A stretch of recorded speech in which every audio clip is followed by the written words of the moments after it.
Hmm. Well, I might as well just click the live button because we've already started 5 minutes Yes. early talking about the stupid election. I was going to pick your brain. I watched the first hour, and you said you didn't even watch it. So I was like, wow, interesting. But I brought a few clips. But before we get into it, hello, Andre. How are you today? What's going on? Do you still have snow in Quebec still at this date? Well, we still have snow. It's a late spring. So on my land we still have a little bit, and because we're near the river, we have a like a microclimate, micro weather. But this year it is cold. It is cold. So even this week we had snow. So usually it's a little bit more early, but it will come. It will come. Maybe Quebec after April 28th. We're going to talk about this stuff, this April 28th fiasco, but we're going to step into this lightly. I brought some clips. People have election fever, don't they? And it's hard not to get wrapped up in it. My wife was saying, you have to vote. You have to. And I was thinking, yeah, for who? In some sense. I mean, I know that we kind of appeal to the People's Party of Canada and their stance on some major issues. So, but I'm a bit of an anarchist, but we're not here to talk about me. And my viewers probably know you, right? But let's do a little introduction. You worked for Hydro Quebec for 30 plus years. So some of these clips I brought, even though you didn't watch the election, I brought a few clips, and they did talk about energy, of course, right? Climate change and all that stuff. But you're also a writer, and you know so much about art, history, philosophy, Canadian history, economy. You're good at like political punditry. Did you go to school and study all that stuff? Because if you were working for Hydro Quebec for such a long career, like I've become such a great writer. Like we'll talk about your website or whatever later, but where'd you learn all this stuff? Well, 33 years at Hydro Quebec, but when I was 34, I went back to university to study French literature, and then continental philosophy for 3-4 years after I had my bachelor's degree. And I started to write 33 years ago when I got rid of my TV. So I was at 33 years old, I was like an ordinary Canadian, not very well educated, not cultivated. But I started at 33, started to travel a little bit more and listen to classical music and reading for 33 years. So I always say, for a writer, you speak. It's other people who wrote before you. They speak through you. So, and I'm a curious person. So it's the same with music, heavy metal, rock and roll. They say Black Sabbath was the first to play heavy metal. Yes, and every other band sounds like Black Sabbath now, in some sense. Okay, interesting. I had my heavy metal period when I was 18 until I would say 29. I was a fan. What were you listening to? Well, Van Halen, Black Sabbath, classics. Yeah. The classical. I went to some concert. Of course, 1976. I was 16, but I did not have the chance to go and see Pink Floyd at the Olympic Stadium. It was a big show with a balloon, but like all people at this time, I was attracted by disco music too. I had my disco. I was a disc jockey for about 2 years, and interesting. So, I studied electronics, so I was interested in turntable and the sound and the lighting system at the time. It was very funny. So. Now sometimes I look at VJs and I look at how they have all their platform to perform, and I'm like, what is this? We had 8 tracks, 4 tracks. We had good turntable, and we had a vinyl record. So today, you work with software to mix the song. We didn't have that in 1978, so it was more artisanal, if I can use the expression. Well, I got a whole lineup of music here. I could click at any minute too. I can just download songs up here. But I think we got to get into this election talk a little bit. Since you're here, I mean, You didn't watch the debate. That's fine. I got a couple of clips we could play. And also, here's the thing: it was 2 hours long, 2 hours plus. It was 2 hours, huh?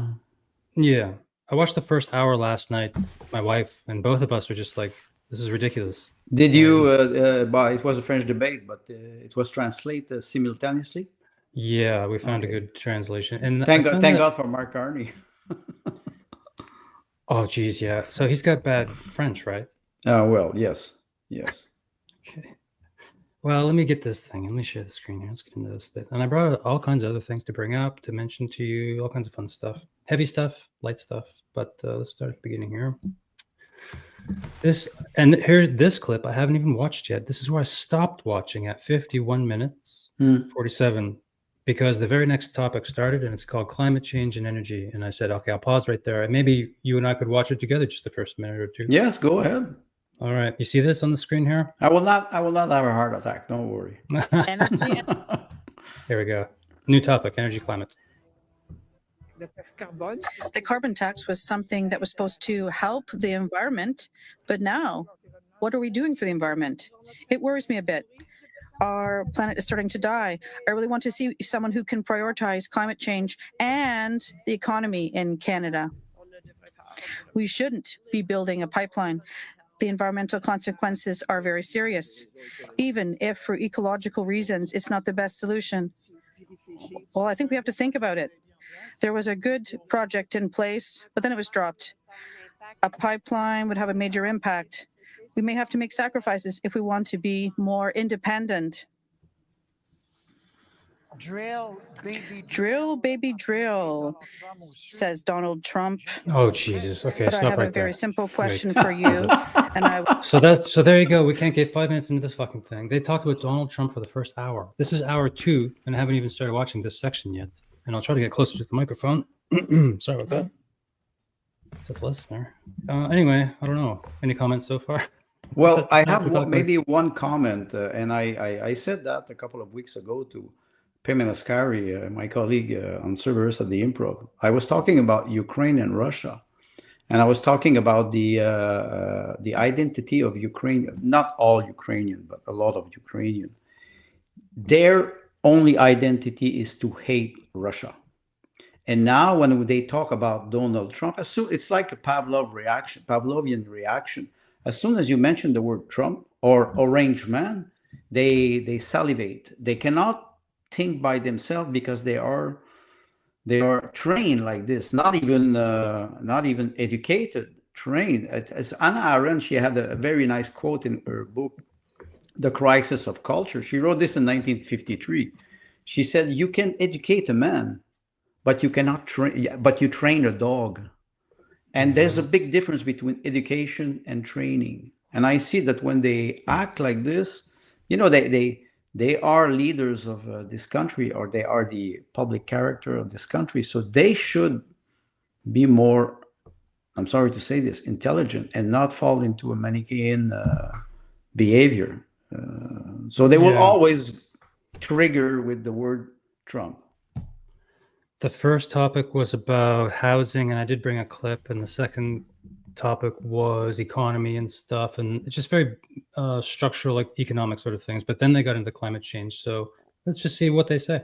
I would like just a simple answer as well. You have 35 seconds open debate. Do you want Canada to increase oil production? Yes or no? Mr. Singh. I would be in favor of investing in clean energy, renewable energy. With our public money, I would spend on projects like an east-west clean energy grid. That's the sort of thing we need. We need renewable energy for our future. That is where we should invest our public funds. So more or less oil, or the same amount as right now? You want to increase it? That's what people want to know. Are you increasing oil production? There are a few measures that I support. Investing in clean energy. Clean energy again. Okay. He's repeating himself. Yeah, anyway, it's not even, you didn't even watch this. And man, it's like, well, why are we watching it right now? It's like, people are so invested in this goddamn election. Well, there's a difference between being invested in a debate, a real debate, and a conversation or a war of opinions. Somebody arises and says, "Do you want to increase the amount of oil and gas because of fossil fuel?" Sorry, half of the planet thinks it is not fossil; it is abiotic petrol, abiotic oil. So there's no scientific consensus on the expression fossil fuel. That's first thing. The second thing, he repeats himself. Yeah. I invest in clean energy. There's no such thing as clean energy. There's always an impact on environment. Whatever we do, it's human being has an impact on environment. We're living creatures. So after the first question, he answers the same thing with the second question. Why 30 seconds more? They're just like parrots. There's no debate. That's why I don't watch it. I don't learn nothing, first of all, and I lose my time. My time is more precious than that. Yeah. Oh, I'm sharing the wrong thing. That's a painting. We'll talk about that later. Where is that thing? Here it is. Oh yeah. One sec. Sorry, 1 second. I pre-recorded. Down our We'll get to that emissions. in the No, not that one. I gotta share this thing here. Sorry, everybody. Oops. I recorded 3 short clips, and then after that, we're going to get off this topic completely. Yeah, but I thought it was just good to check with you. And this is kind of your area. This you worked in this industry, like a long career. Share a video file. Aha, this one. Debate clips. Yeah. Okay, here we go. So in a clip, 500,000 here it is. housing units. And we need to get started. So just to set it up, sorry everybody, I'm butchering this, but the moderator says, okay, Mark Carney, you say you're going to build 500,000 houses, okay? So how? So that we can get the housing market working better with a reduction in bureaucracy at the municipal level and in fees. But we are proposing a new institution, Build Canada Homes, which is going to build affordable homes using lumber from Quebec, using lumber from British Columbia, using Canadian wood, and using new Canadian technologies. We are going to create a new industry. And it How seems to can you me, say 500,000 units? I mean, I could say 800,000, No, 400,000. Where's we- this coming from? if I can have 35 seconds, we need to add funding of $25 billion for the development of affordable homes and $10 billion for... Mr. Poliev, Okay. Any comments so far? This continues because there's a kicker. The clip's not finished yet. A few more seconds because Paul Liver and Singh get into a bit of a funny squabble that we're going to have a chuckle when this gets going. But what is he talking about here? Well, I do agree with Mark Carney. I want an affordable home. I want a $5 million mansion. For me, that's an affordable home. Under that, I live under poverty. If he wants to supply 500,000 houses that are worth $5 million to 500,000 Canadians, why not? Where do you take the money? Where do you take the money with $1.3 trillion of debt? So the funny part is you can have a what they call micro house. Yeah, that's right. I ended up another. I was listening to a conference from an architect, a French architect that I recorded 14 years ago, and he was talking about micro house and containers, and how containers it's the metaphor of nomadism. You have to be mobile, and it is funny because you have this concept of micro house, and he was saying when you're 18 years old, you want to travel the world, you study, you travel to other countries, but when you arrive 25, 30 years old, you start to build a family, 2, 3, 4 children. Can you live in a house which would make 15 square meter? No. He never specifies the size of the house. He never specifies the needs of the people, because if you build for the mass, You will build boxes, all the same Soviet Union model. That's a simple, and they don't have, they can never measure their promises. You see, the host said, I can say you said 500, I can say 800. Yeah. Where are the data? There's no data. That's electoral promises that are completely empty, in my opinion. Yeah. Well, let's continue to the sweetener at the end here. Let's click play. Here we go. You haven't costed your objective. Yes, we will. In our platform, which is going to come out in a few days. But Mr. Carney, you're repeating exactly the same promises that Justin Trudeau has been making for 10 years. During the Liberal decade, when you were the economic advisor, the cost of housing has gone up. Of England, and you inflated the cost of housing then too. You have a terrible record in England for real estate costs there, the real estate prices. The problem is that the Liberals want to build bureaucracy.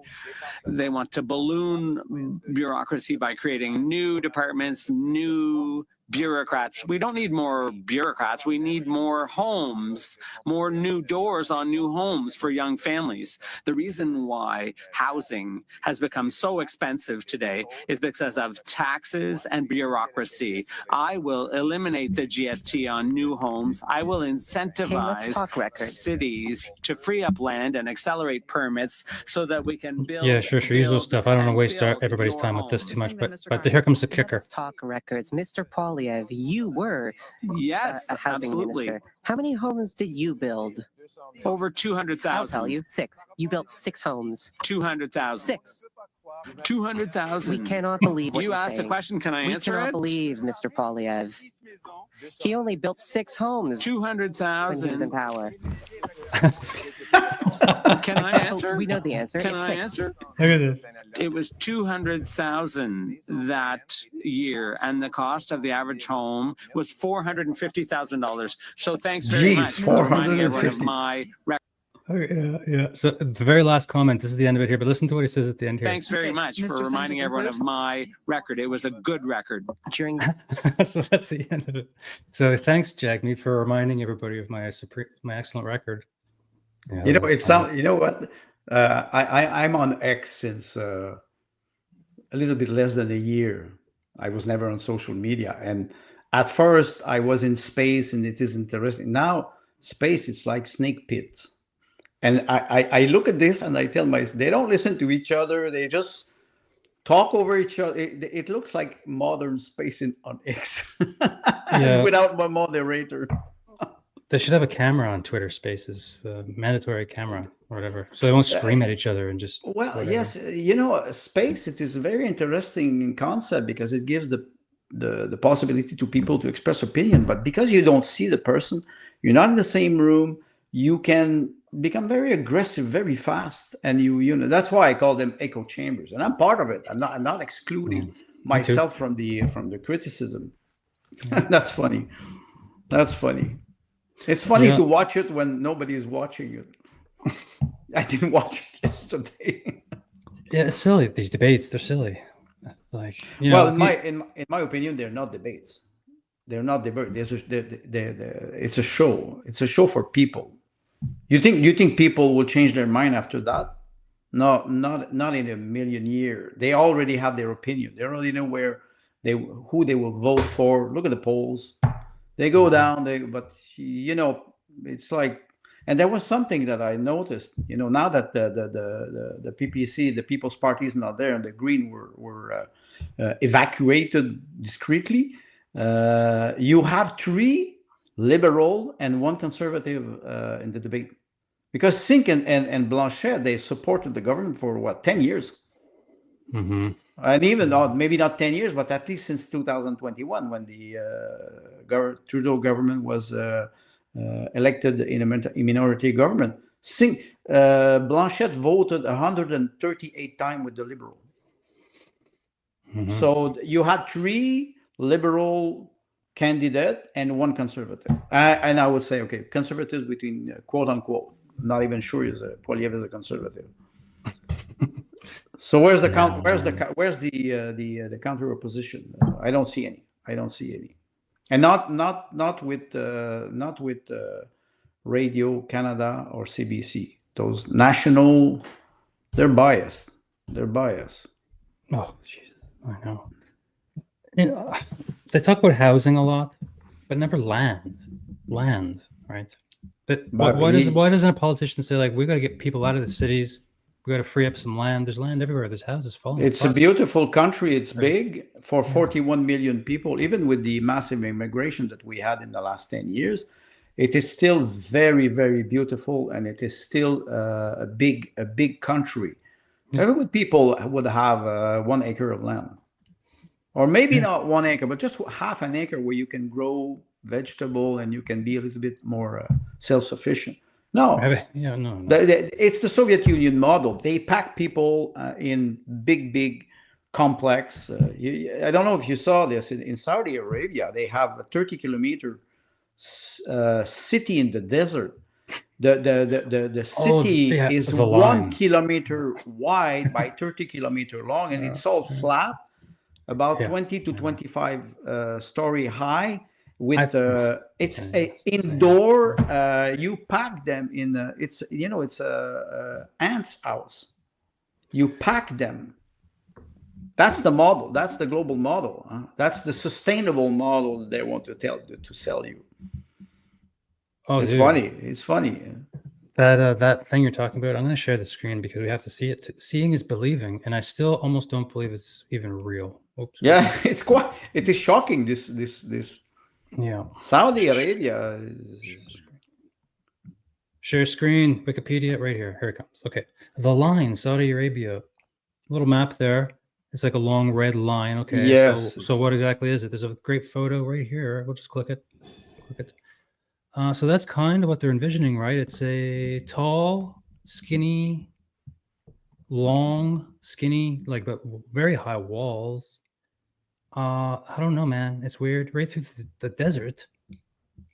I think it is in Dubai. I think it is in Dubai, in the Emirates. They have a indoor downhill ski resort.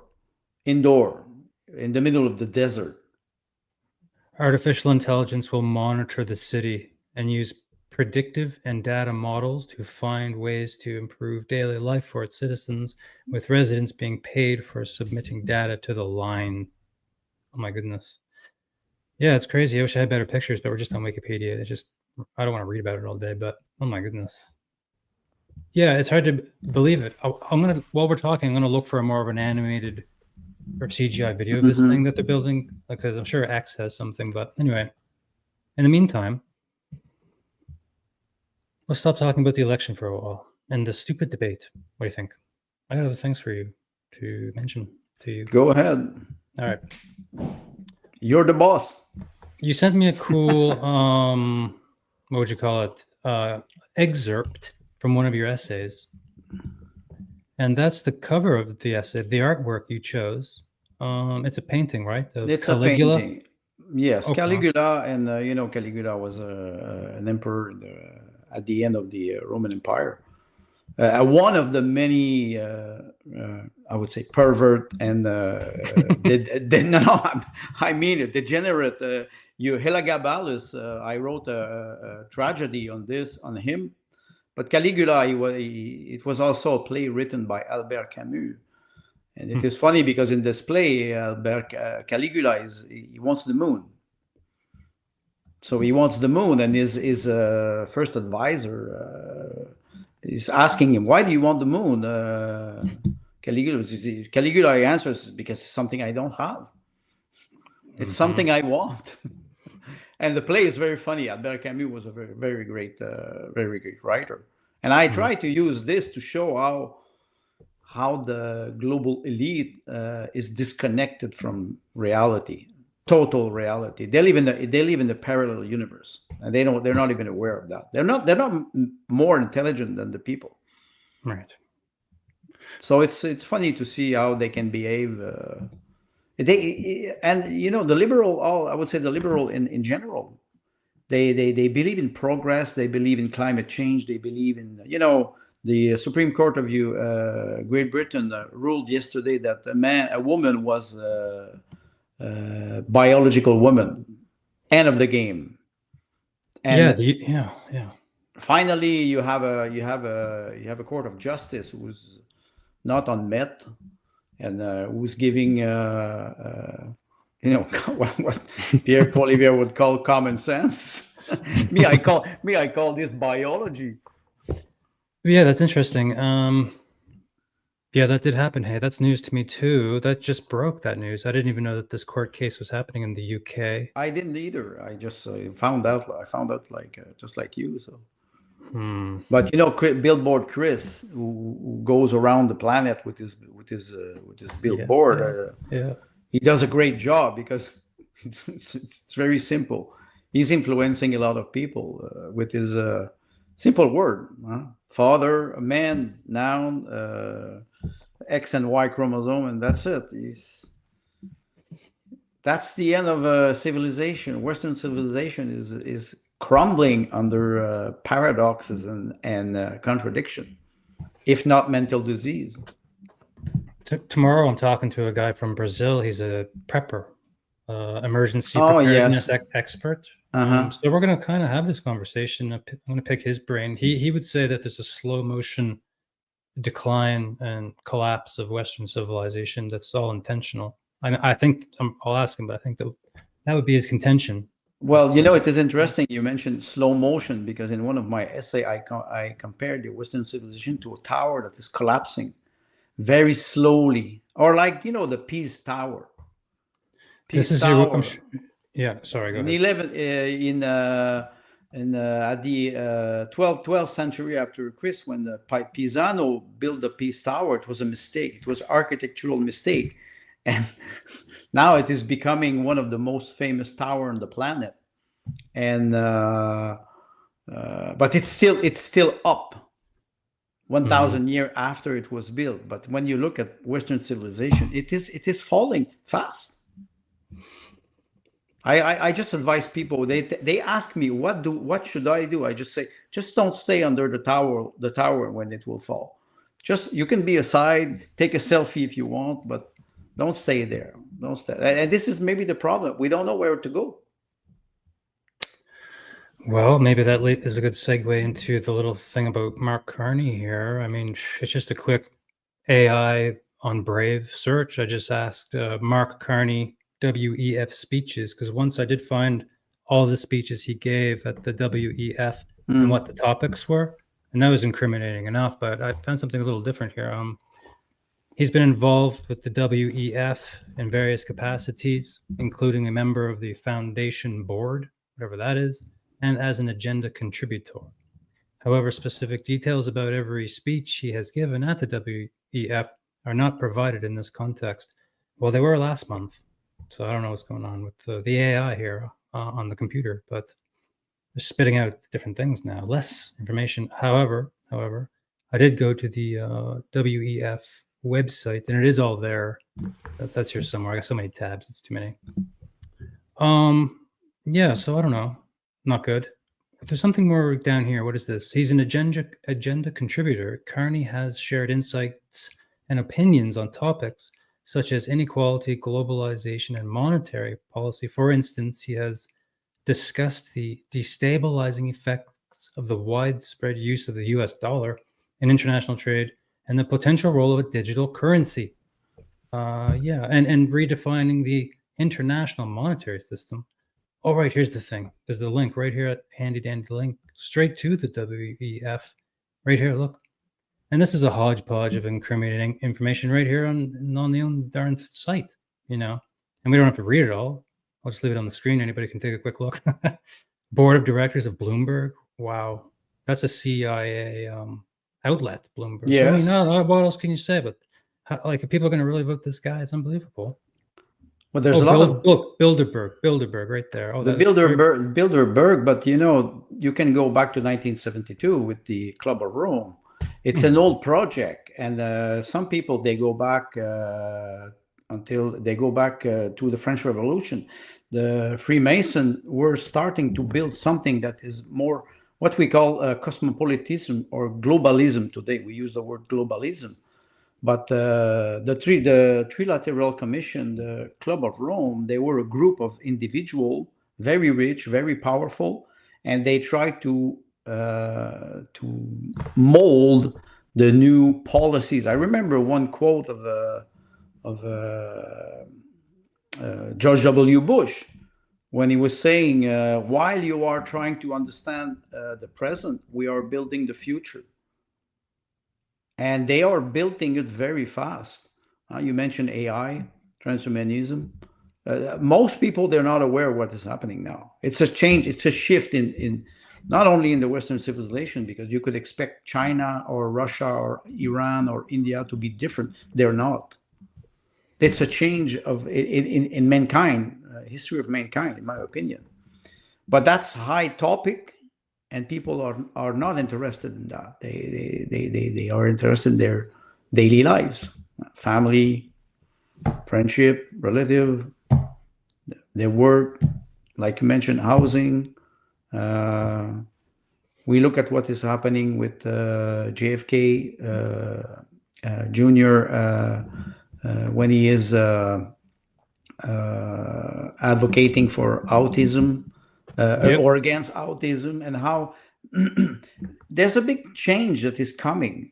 So the globalist agenda, maybe it is not dead, but the boat is it's leaking very fast.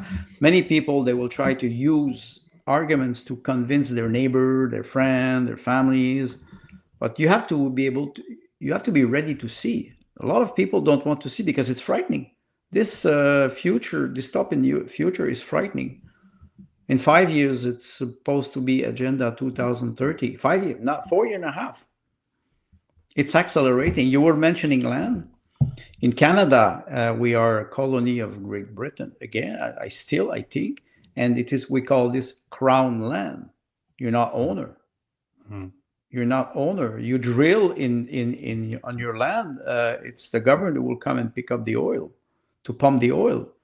Where in the United States they have a republic and they have this sense of private property that is much more strong than what we have in Canada. Even you on your land, me on my land.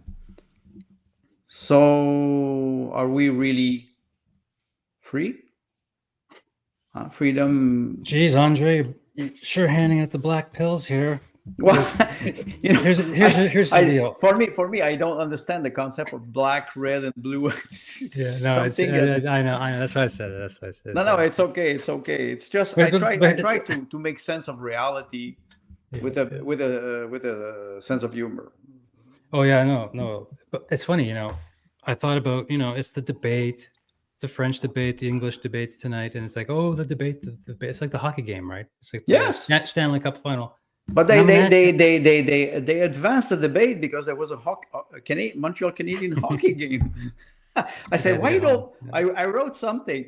I said, why we don't merge both together and we put the leader or the candidate of all the party on ice, and we do a tournament, and who's better to score and we could call it the election night in Canada with the anthem. I was 12 years old. I was watching La Soirée du Hockey with this anthem, or Hockey Night in Canada on CBC. Mm-hmm. We could do the same thing. We put them on the ice and elbows up. Yeah. Oh my God, elbows up. Oh my goodness.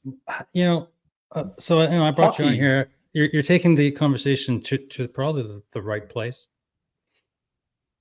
Because here's the thing, it's election fever. I mentioned election fever, and it's in even my own goddamn house. My wife is like, you have to vote. And I was like, yeah, for who? And she knows I'm an anarchist. I don't vote because I have a different kind of set of values. And I have a projection that I think the world should be. And it doesn't involve preaching it all day, that's for sure. But so voting for me is very weird, but the election fever. I got this thing in the mail today. Today I got the thing in the mail. Time to vote. The election card. Voting card. And my wife is like, "You're voting for Pierre." She's telling me. She's not saying you have to vote. You have to vote for. Good. And she's a German woman, and she's when she tells me to do something, sometimes I actually have to do it. Well, that must make a very interesting and challenging couple. I have a question for you. Okay. You posted this week on Facebook a small quote about an anarchist. And I really like that quote because it's like, what is the sense of anarchy? The absence of hierarchy? Is it Well, chaos? Well, any good ideology or belief system is usually more complicated than a quick 2-sentence Yes. thing. And that this is the problem. Well, it's not a problem. It's a good thing about anarchy is that it's not that simple, and it can mold and change for each individual. But you have to be willing to do some work yourself. So if we go back to what you were saying about voting, it's election fever. 40, and I wrote that in one of my articles. 40% of the people don't go to vote. Right. And I remember many years ago, I was not a model. Many years I didn't vote. I didn't care. For me, it was not politics that was a problem. It was the system, the voting system, especially today with Dominion and voting by mail, and so they manipulate the vote. We have to admit that. So if you have corruption in the system, you say, okay, I will try to live my life outside of the system, but that doesn't really work because they will come and tax your life, and you will have to comply.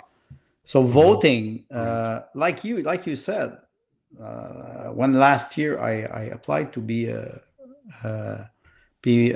candidate for the People's Party, I was telling myself I will do my duty. And but then I realized that the People's Party lacked a strategy. The policies are very good, but they don't have strategies. And I resigned as a candidate. I'm still a member. In my riding now, there's no candidate. Okay. So there's a candidate on the website, but on Election Canada, he didn't have his 100 signatures. So what do I have? What choice do I have?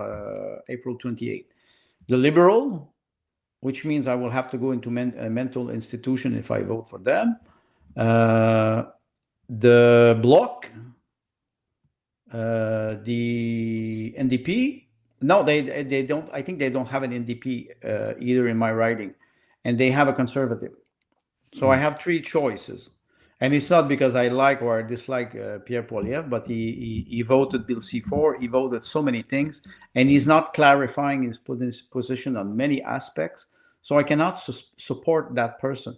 Will I go to vote? Yes. Okay. Will I vote for one of those person? No. Because I will exercise my duty. I can take the paper and rip it. Yeah, okay. And void it and say to the system, I do not vote for any of you because you're nobody. I don't trust nobody, but I do exercise my duty. And do not come and tell me that I have to shut up for 4 years if I do not support one of you. Because if you do this, we don't live in a free speech world. And that's what I'm trying to advocate for many years, but it's difficult because people, they want to choose a winner. They don't want to choose a loser. At the night of the election, they want to be able to celebrate, cheer victory. And so if we go back to what I was asking you, yes, Gustave Launder, I didn't know this he was what? He was a terrorist? I didn't know him. But the idea when you pointed that, anarchy is not chaos. No, chaos is not chaos. Because if we would use the same word, if we have a word that anarchy, Maurice Blanchot was a French philosopher, he was saying anarchy, it is without hierarchy, without hierarchy. But it doesn't mean chaos. It doesn't mean authority. It doesn't mean mutual respect, civism. It doesn't mean that at all. Maybe it means leave me alone. I know where I'm going. And maybe one day you and me, we will have this discussion about Buddhism, because there's something that I'm very curious about the spiritual aspect that we do not understand here in the Western civilization. Well, that's auspicious because I was going to read a quick quote from Gustav Landauer, and he wrote in 1911, quote, "Progress, what you call progress, this incessant hustle and bustle, this rapid, tiring, and neuroaesthetic, short-breathed chase after novelty, after anything new, as long as it is new, this progress and the crazy ideas of the practitioners of development associated with it, this progress, this unsteady, restless haste, this inability to remain still, and this perpetual desire to be on the move, this so-called progress is a symptom of our abnormal condition, our unculture," end quote. So when you say Buddhism and spirituality, the spiritual nature of man, and existentialism and anarchism, these all come together with this man right here, with this statement. He was from which country? I think it's German. German, 1912. He was shot dead by proto-Nazi soldiers in Stadelheim prison in Munich, 1919. Okay, you know, 1919, you know why I refer to this? Because I can refer to the Russian and Ukraine Civil War, 1918. And the faction were very, very violent against, even if you were an intellectual, you were part of the conflict. And they were not. You can think about Trotsky, you can think about Lenin, you can think about a lot of. There was a hetman in Ukraine, Petlura, who was he's like a governor of the region of Odessa in the south of Ukraine, and he was against the Bolshevik, and but they were playing games with each other because they wanted to grab the power. So this intellectual, one day, you don't know, you write a book and they can put you in jail because you wrote a book and you go against the system. So at the time it was hard. And don't forget that the German at the time, they were supporting the White Army, the White Guard in the south part of Ukraine. Mm-hmm. And the White Guard, they were the Ukrainian people, which were part of the Russian Empire. They were hoping for Germany to help them. And when they realized that Germany dropped them, because Germany had their own agenda, it was the Weimar Republic, the Treaty of Versailles, demilitarization of Germany. It sounds very familiar. And now we hear demilitarization of Ukraine. It's always the same thing. You want to remove the guns from the people who wants to fight, whether they are right or wrong. Look at what is happening with firearms in Canada. They will remove another set of firearms. Slowly, they're just removing all the guns, mm-hmm. all the weapons that would help, first of all, for self-defense. And that's it. So the agenda is progressing slowly. Most people will not see it because they are concerned about putting food on the table of their family, raising their children, protecting them. I think it is Justin Trudeau last year. He said in an interview, he said, "It's not important if you feed your children. What's important is to save the planet." When you hear a leader say this, you say, "Wait, you're telling me to starve my children so I can save the planet? What kind of message is that?" It's very threatening, and most people don't want to see this. We cannot talk about it. We cannot. You and me, we talk about it, and we try to express freely our opinion. We're not censored, but we don't have a great audience either. We don't have millions of people. Yesterday, Maxime Bernier was interviewed by Tucker Carlson. Yeah. I didn't watch because I know the policies of the PPC, the People's Party. I agree with most of them, so I know enough. But he made 700,000 views. Oh yeah, sure. Everyone knows about him because everybody knows. But I don't understand it though. I don't understand why he's there on all those podcasts and stuff. I mean, I'm sure it's good for the brand. I don't know. Yes. But how is he going to get a seat in the parliament? You know? Well, you have to go to United States to be heard by your own citizen. That's problematic. If you cannot have look at he was censored. He was not part of the debate, but the Green also. The Green Yeah. also, and honestly, I have to give credit to the young leader. I forgot his name, because when he was censored, maybe, and even before he was censored or removed from the debate, he said, and I quote, he said, "I think the People's Party should be on the debate." So he was the only one of the five parties that said, Wow. I think and I think he's starting to distance himself from Elizabeth May. So he's taking a stand saying, okay, we do not agree with your policies, but you have the right to express them. That would be a more healthy I political wonder what the real system. reason is why the Green Party isn't allowed to be at either of the debates tonight. Also, I wonder Well, why. it's the commission, the electoral commission. They move, like I say, they move the goalpost. They say that the Green Party played the strategy of removing some candidates. They have now I think they have 207 candidates, and they say that because they do not comply with the national requirement, let's say having 4% of the vote, having one elected candidate, and having enough elected candidate nationwide, so you will be representative.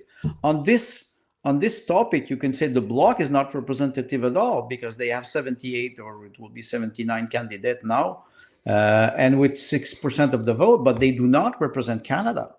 And they even say it on their platform.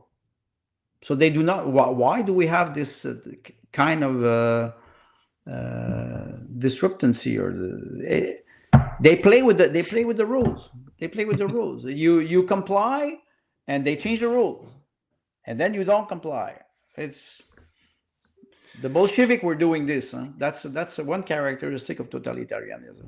One, not the only one. Yeah, Gustav Landauer was warning about the Bolsheviks, and they shot him dead in 1919 because he was a socialist, but then twisted it around into an anarchist sort of stance, and he tried to breathe new air into socialism. And I've been thinking about socialism lately too, and the good aspects of it.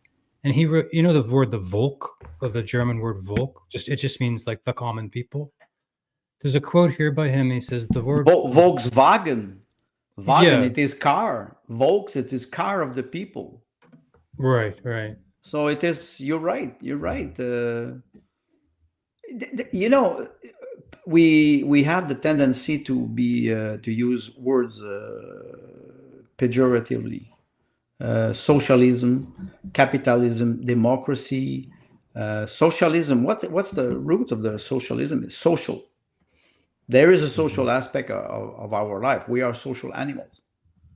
We have to socialize. That's one aspect. But then if it becomes a system that is oppressive, that wants to control every aspect of individual, then it becomes either an ideology or even a cult. I think where socialism gets into trouble is the involvement in the economics and stuff, right? Because economics is a part of the problem, and this is a bit of an anarchist's issue too, right? The economics.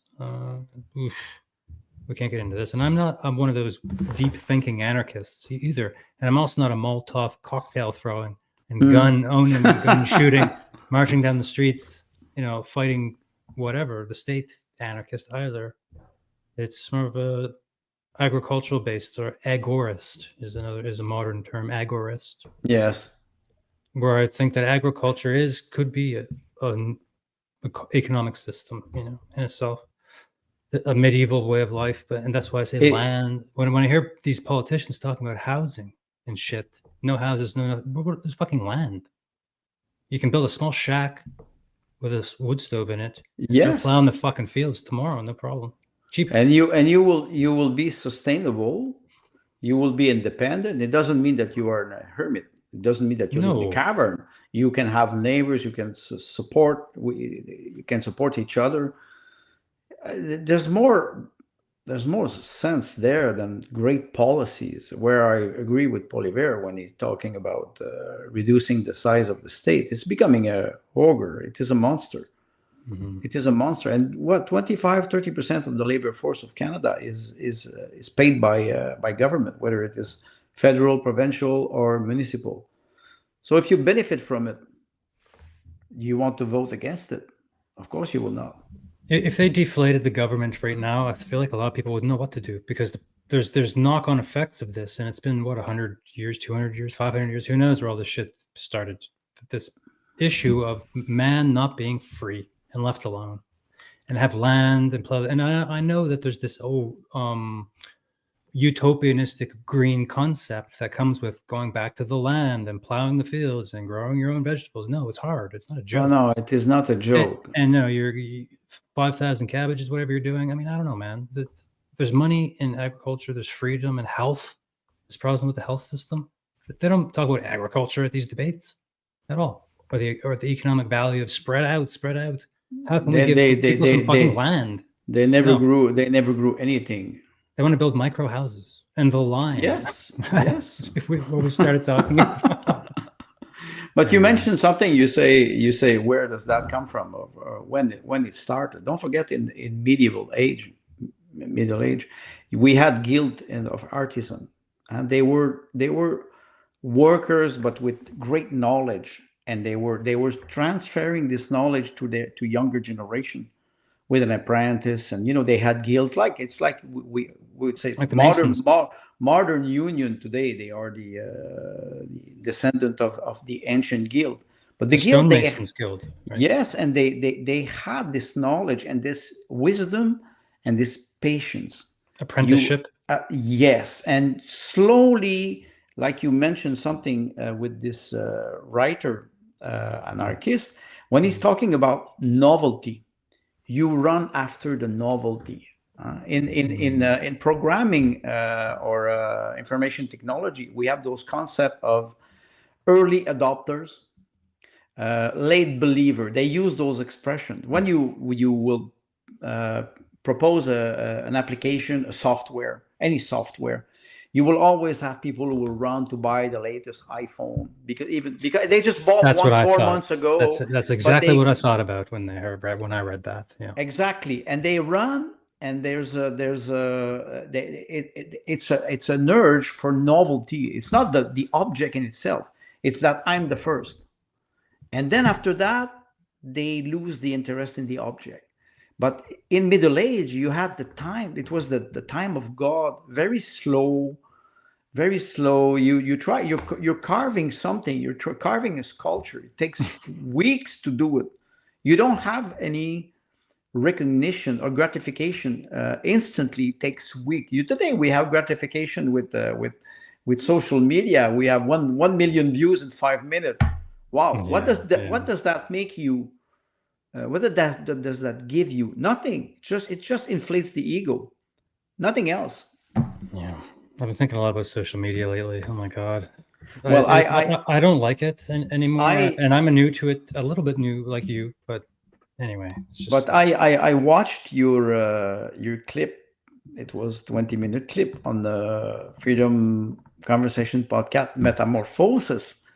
Oh, and I resonate with that because it was like you mentioned, it's time consuming. It's like you're stuck in it and you cannot get out of it. And of course, you have a garden. I have a garden. Do you think I will spend 6-7 hours per day in front of X or I will have to dig, put the plants, and go back to reality. In winter time, we have a little bit more time to be in contact. But if we would follow the rhythm of nature, we would have to disconnect ourselves from those platforms. They're vacuum. They're black holes. Yeah, and there's some accounts on say X that are really, they're big accounts, and they're like the Bravehearts of social media. They're fighting a cause. Yeah, and they're going bam, bam, bam all day long, with lots of shares and follows and likes and all kinds of, and there's some really huge accounts just saying Paul Olivier, conservative punditry on Twitter X, hundreds, millions of, and they say something so stupid, like go Pierre, and then hundreds of comments, and sometimes I go and I start reading things, and it's like, is this even real? Are people this sheepish?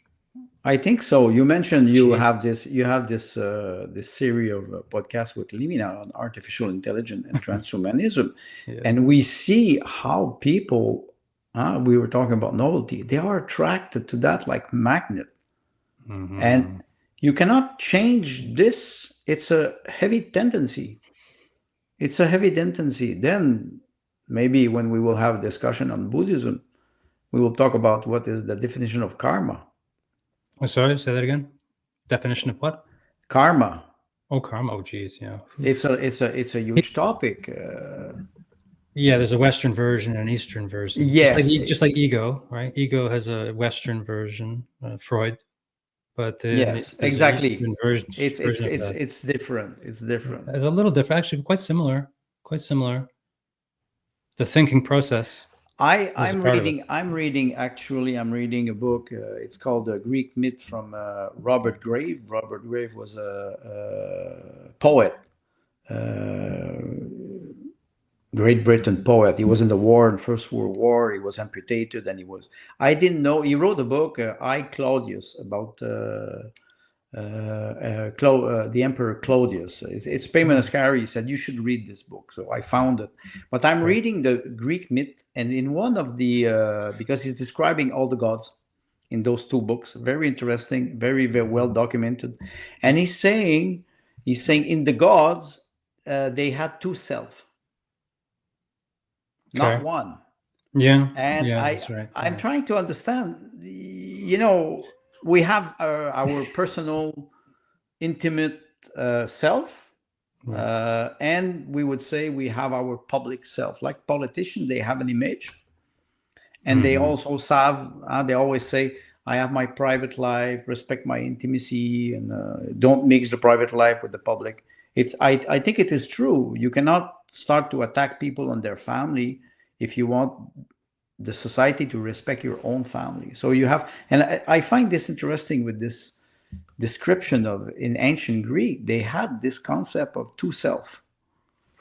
Yeah, I've heard a Buddhist teacher say we got it like this watcher. We have this watcher inside. We watch ourselves. Yeah, that's what we call in Freudian topic is in French surmoi. I don't know the word in English. Like id, ego, or the id. Is that? Yes, exactly. ID. Yeah. Well, that would be very close to the thing that causes all the problems in your life.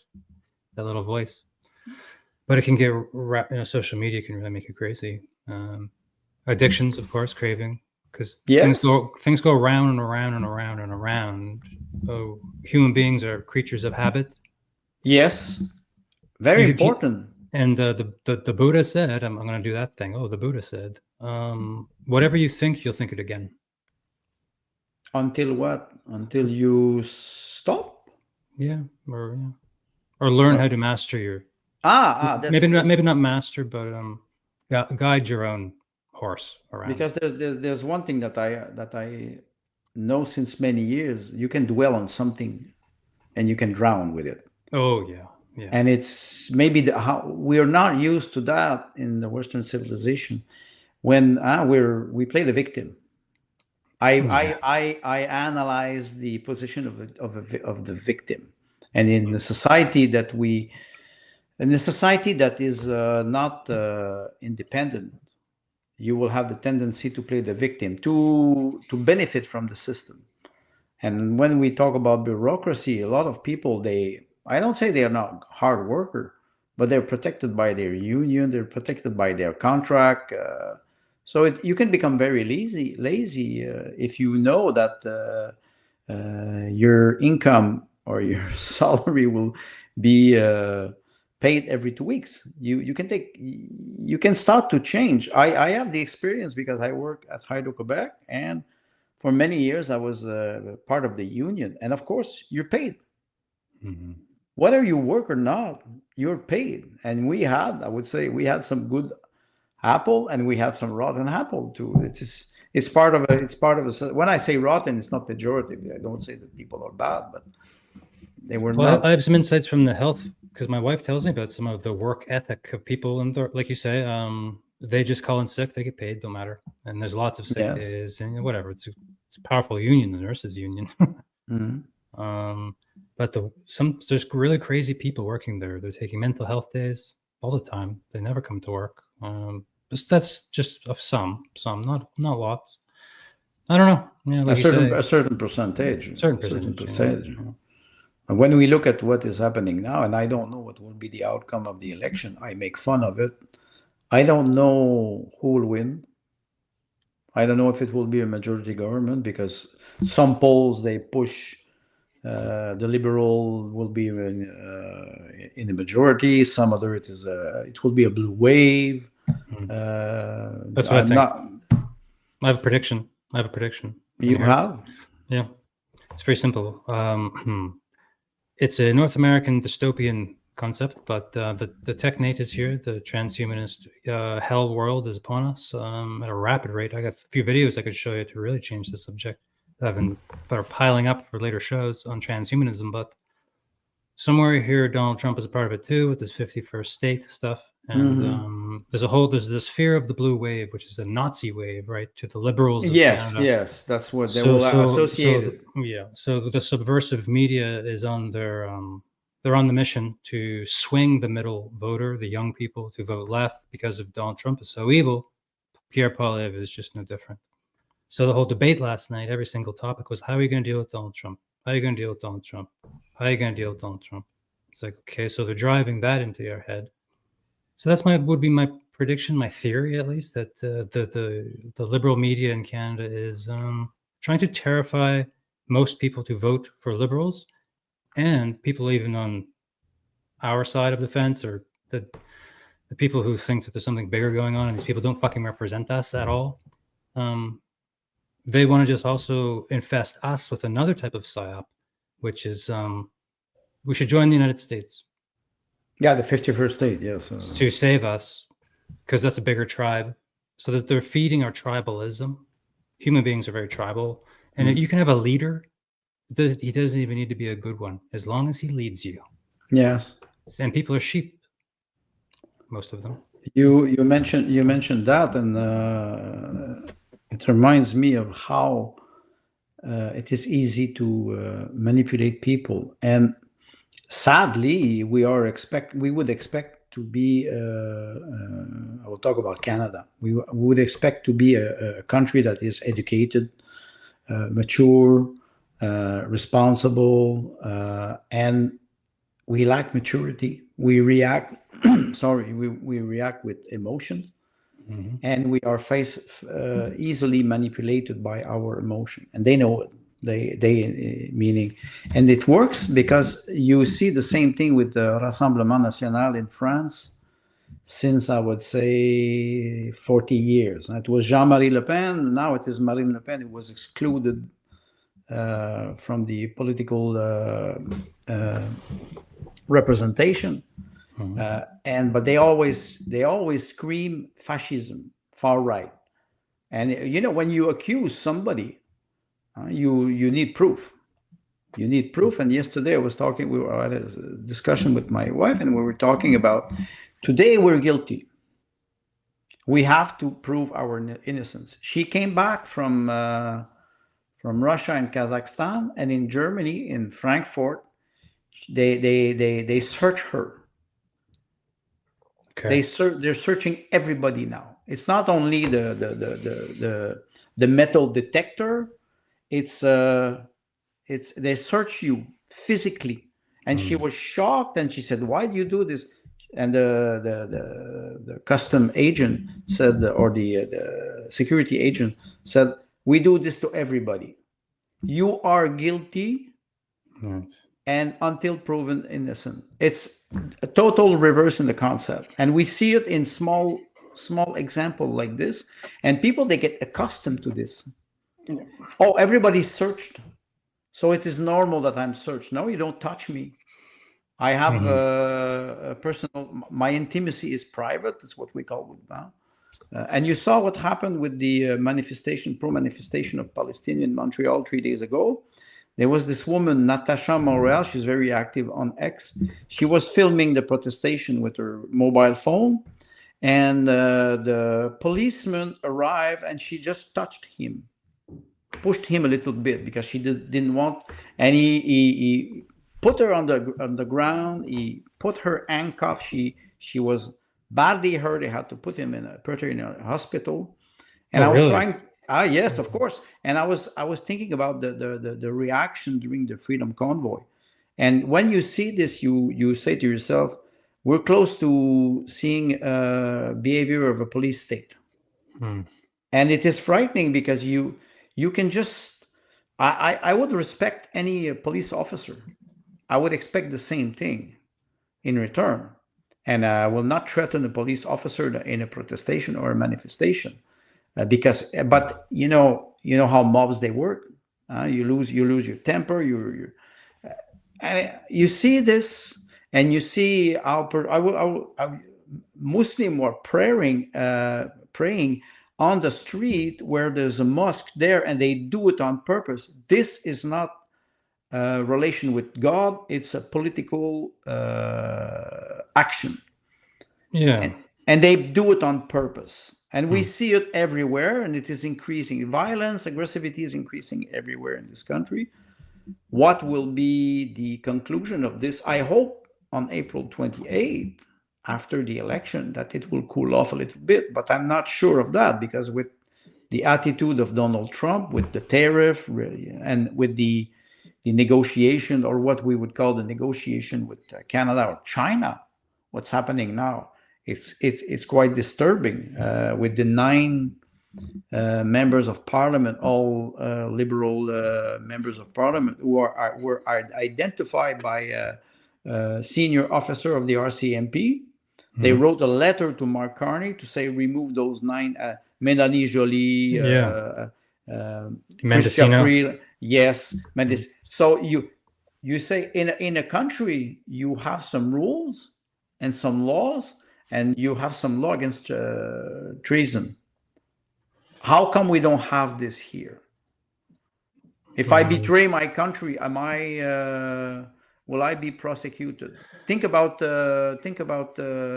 Edward Snowden. Think about Julian Assange.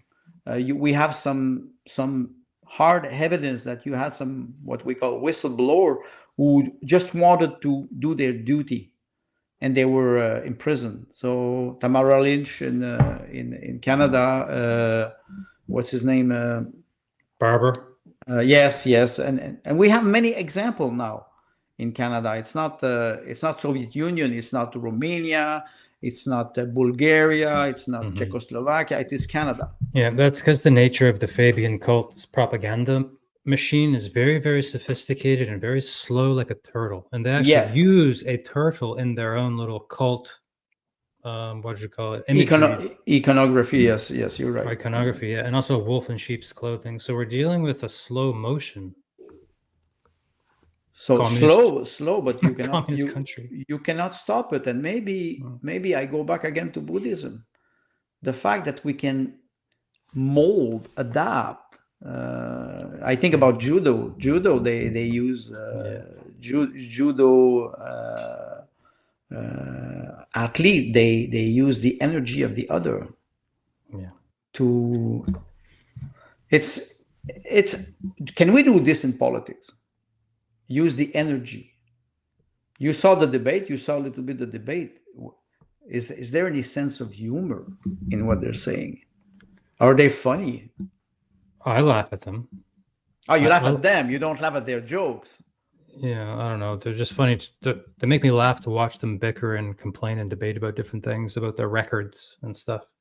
But they don't say anything that remotely I find powerful, moving, important to my life, my interests. I don't hear that debate last night. Tonight I will watch the English debate and probably get more out of it. But they're talking. Well, maybe because the actor will be more comfortable in English. Yeah. It's just amazing to see Mark Carney there potentially becoming the prime minister of the country, and that would be the end. He's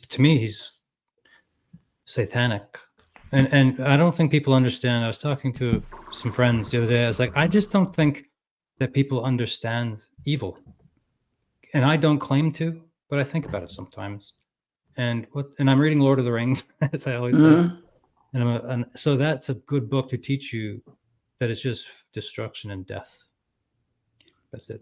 Yes, and you mentioned evil. We are I always recommend to read the Master and Marguerite from Mikhail Bulgakov, this is one of the greatest book I read in my life. And Wallen, he's a consultant, he arrived in Soviet Union. Bulgakov wrote this in 1928, this masterpiece, and he's the devil, and he turns the Soviet Union, which is Russia, but Soviet Union civilization or society upside down. There's a cat, name is Behemoth, and Behemoth in Russia means hippopotam, and you have Fagot. You know, Bulgakov. He was very sarcastic, right? He was a doctor. So Fagot is the Machiavellian character, and you have the goon, and it is very funny. This is you have two series in Russia. They are subtitled in French. It is 7 hours. It is incredible. He goes back in time at the time of the Christ, and he goes back in the Soviet Union, 1928, and that's one of the greatest novel I ever read in my life. The Master and Marguerite, it is one, but I admit the first time I read it, it is 400 or 500 pages. It took me 3 times to really understand. And of course, I was watching the Russian series. So you see it, you see a movie or a series, it helps you understand. And after that, I read all Bulgakov, so that helps. But this is incredible. And he's describing evil. Evil exists. Yeah, and it doesn't have to be some just dark force of the universe type of thing that just infests people, or it could be, I don't know. All I'm saying is that human beings sometimes they got to fucking screw loose. Yes, they're not all there, and they're perfectly capable of, whether they're space alien reptiles that drink blood, whatever. I don't care. Might as well be, as far as I'm concerned, with what they've done to the world. Various wars you could look at, of course. I started to write a fairy tale. I just started 2-3 days ago. It will take me a couple of weeks to write. The title is The 7 Deadly Sins of Canada.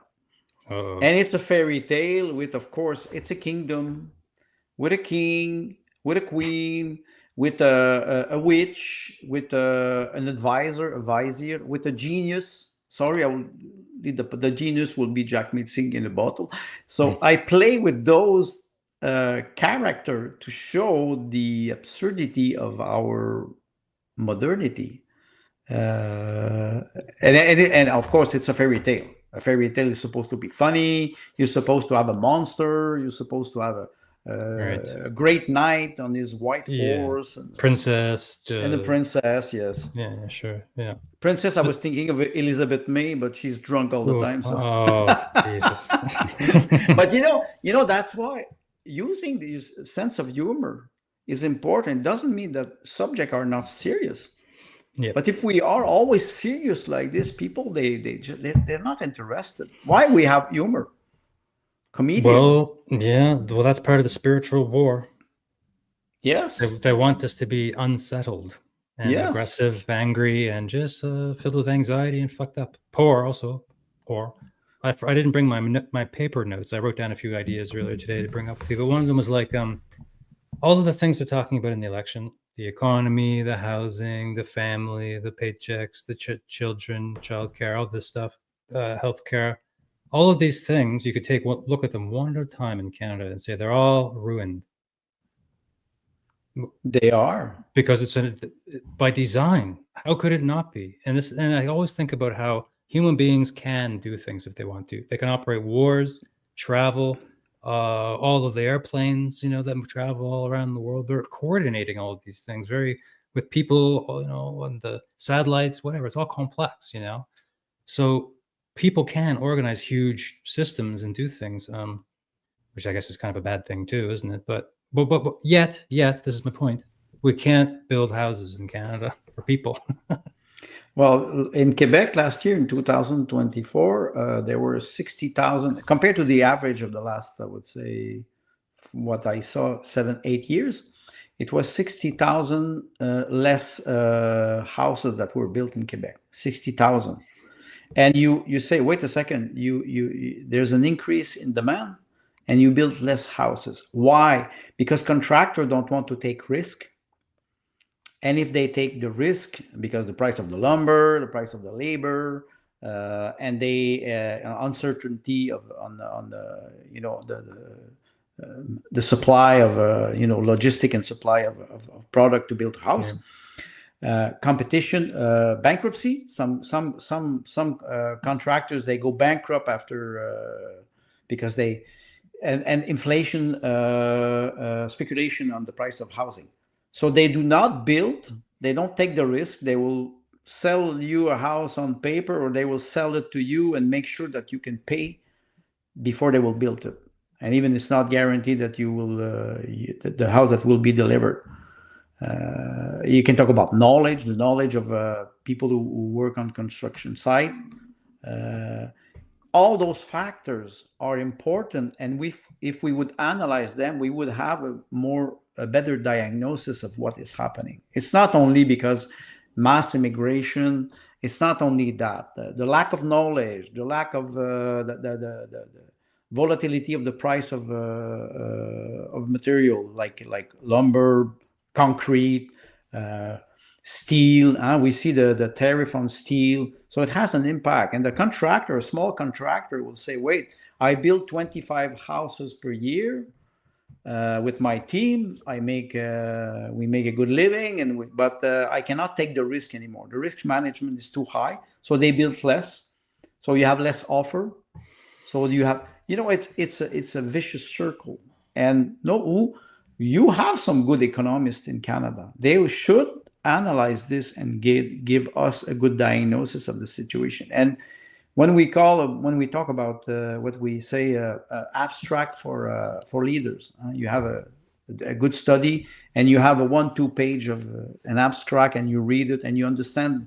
You don't have to read the 200-page study. And the leader could say, okay, I have some question about this aspect of the study, but I understand the mean, and I can explain it to the citizen. It's not what's happening. They are just talking in the air, empty words. They're not even funny. If it was funny, you would say, shit, at least it's a good show. It's a good comedy show. They're not funny. After 2 hours, you have to go and take Tylenol because they pick up your brain. And so, and because I don't take medication. Housing. I avoid that. Well, that's that's housing. You've pointed out all of those factoids as to why housing is not happening. But if the destruction of the family happens on other levels too, with the indoctrination of teenagers, teenagers, yes. And this is where I think all those fields of our life are affected. Whether it is technology, whether it is food, whether it is housing, whether it is economy, the price of gas. We now in Quebec, we are another distinct society because we are the only province in Canada who still has the carbon tax. The price in Ontario of a liter of ordinary 95 octane, it is $1.12. In Quebec, it is 1.60, 50 cents more than we pay. And now it's funny because a gas station in Gatineau, they're starting to lose a lot of money because they go across the Rideau River and they go and fuel their tank in Ottawa because it's 25 or 30 cents cheaper. And Carney said, "Oh, I'm sorry, but I will put it back." April 29. I just suspended it. I did not remove it. Oh, really? Interesting. And people, and some people in Quebec, they say, "Oh, we're so happy that we have a carbon tax and we pay 35 cents more." Why? Wait, I don't know. I still don't know. Hey, Yes, that's it. Let's stop talking about the election for a bit and let's have some fun. We were talking about the line. That's the first thing we talked about today, and I found this little thing. Here we go. Let's watch it. Picture this. You're sailing down the Red Sea between Saudi Arabia and Egypt when you suddenly see your reflection along a 110-mile mirror. But wait a minute, that's not a mirror. Instead, it's a 1,600-foot tall, 660-foot wide, 110-mile-long building. And there's another running parallel on the other side. What you're currently looking at is Saudi Crown Prince Mohammed bin Salman's NEOM project, better known as The Line. Some may call it the sustainable city of the future. Others think it sounds a little dystopian. The $725 billion city will run on nothing but sustainable energy. There won't be any cars either. No Instead, cars. the No MBS cars. imagines a high-speed underground train that can get you from end to end in 20 minutes flat. Jeez. Residents will enjoy a lush outdoor landscape This is between bullshit. the two mirrored buildings. Those buildings, ideally, will house and employ about 9 million people.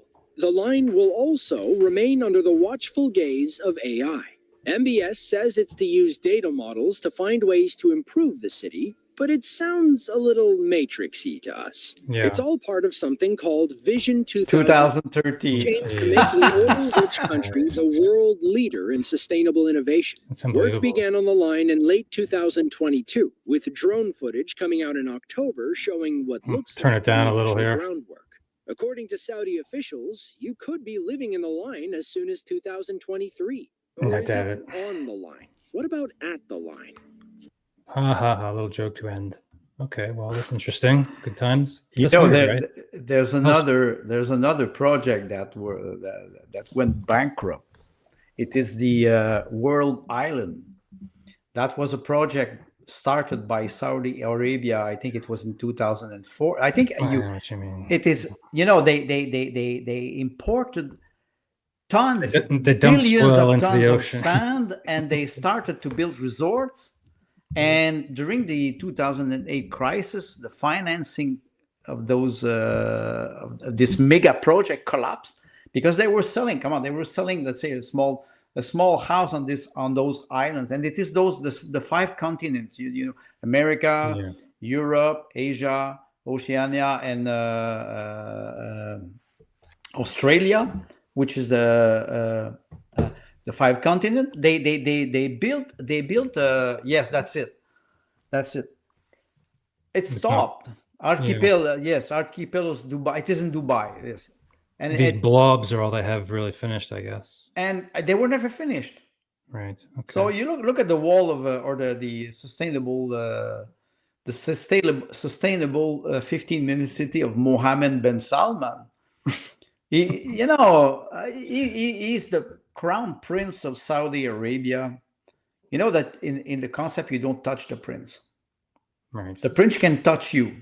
And in 2018, Donald Trump visited Saudi Arabia, and he was in a conference room, and he arrived behind Mohammed bin Salman. And you know, Trump is very friendly, so he put his hand on his shoulder.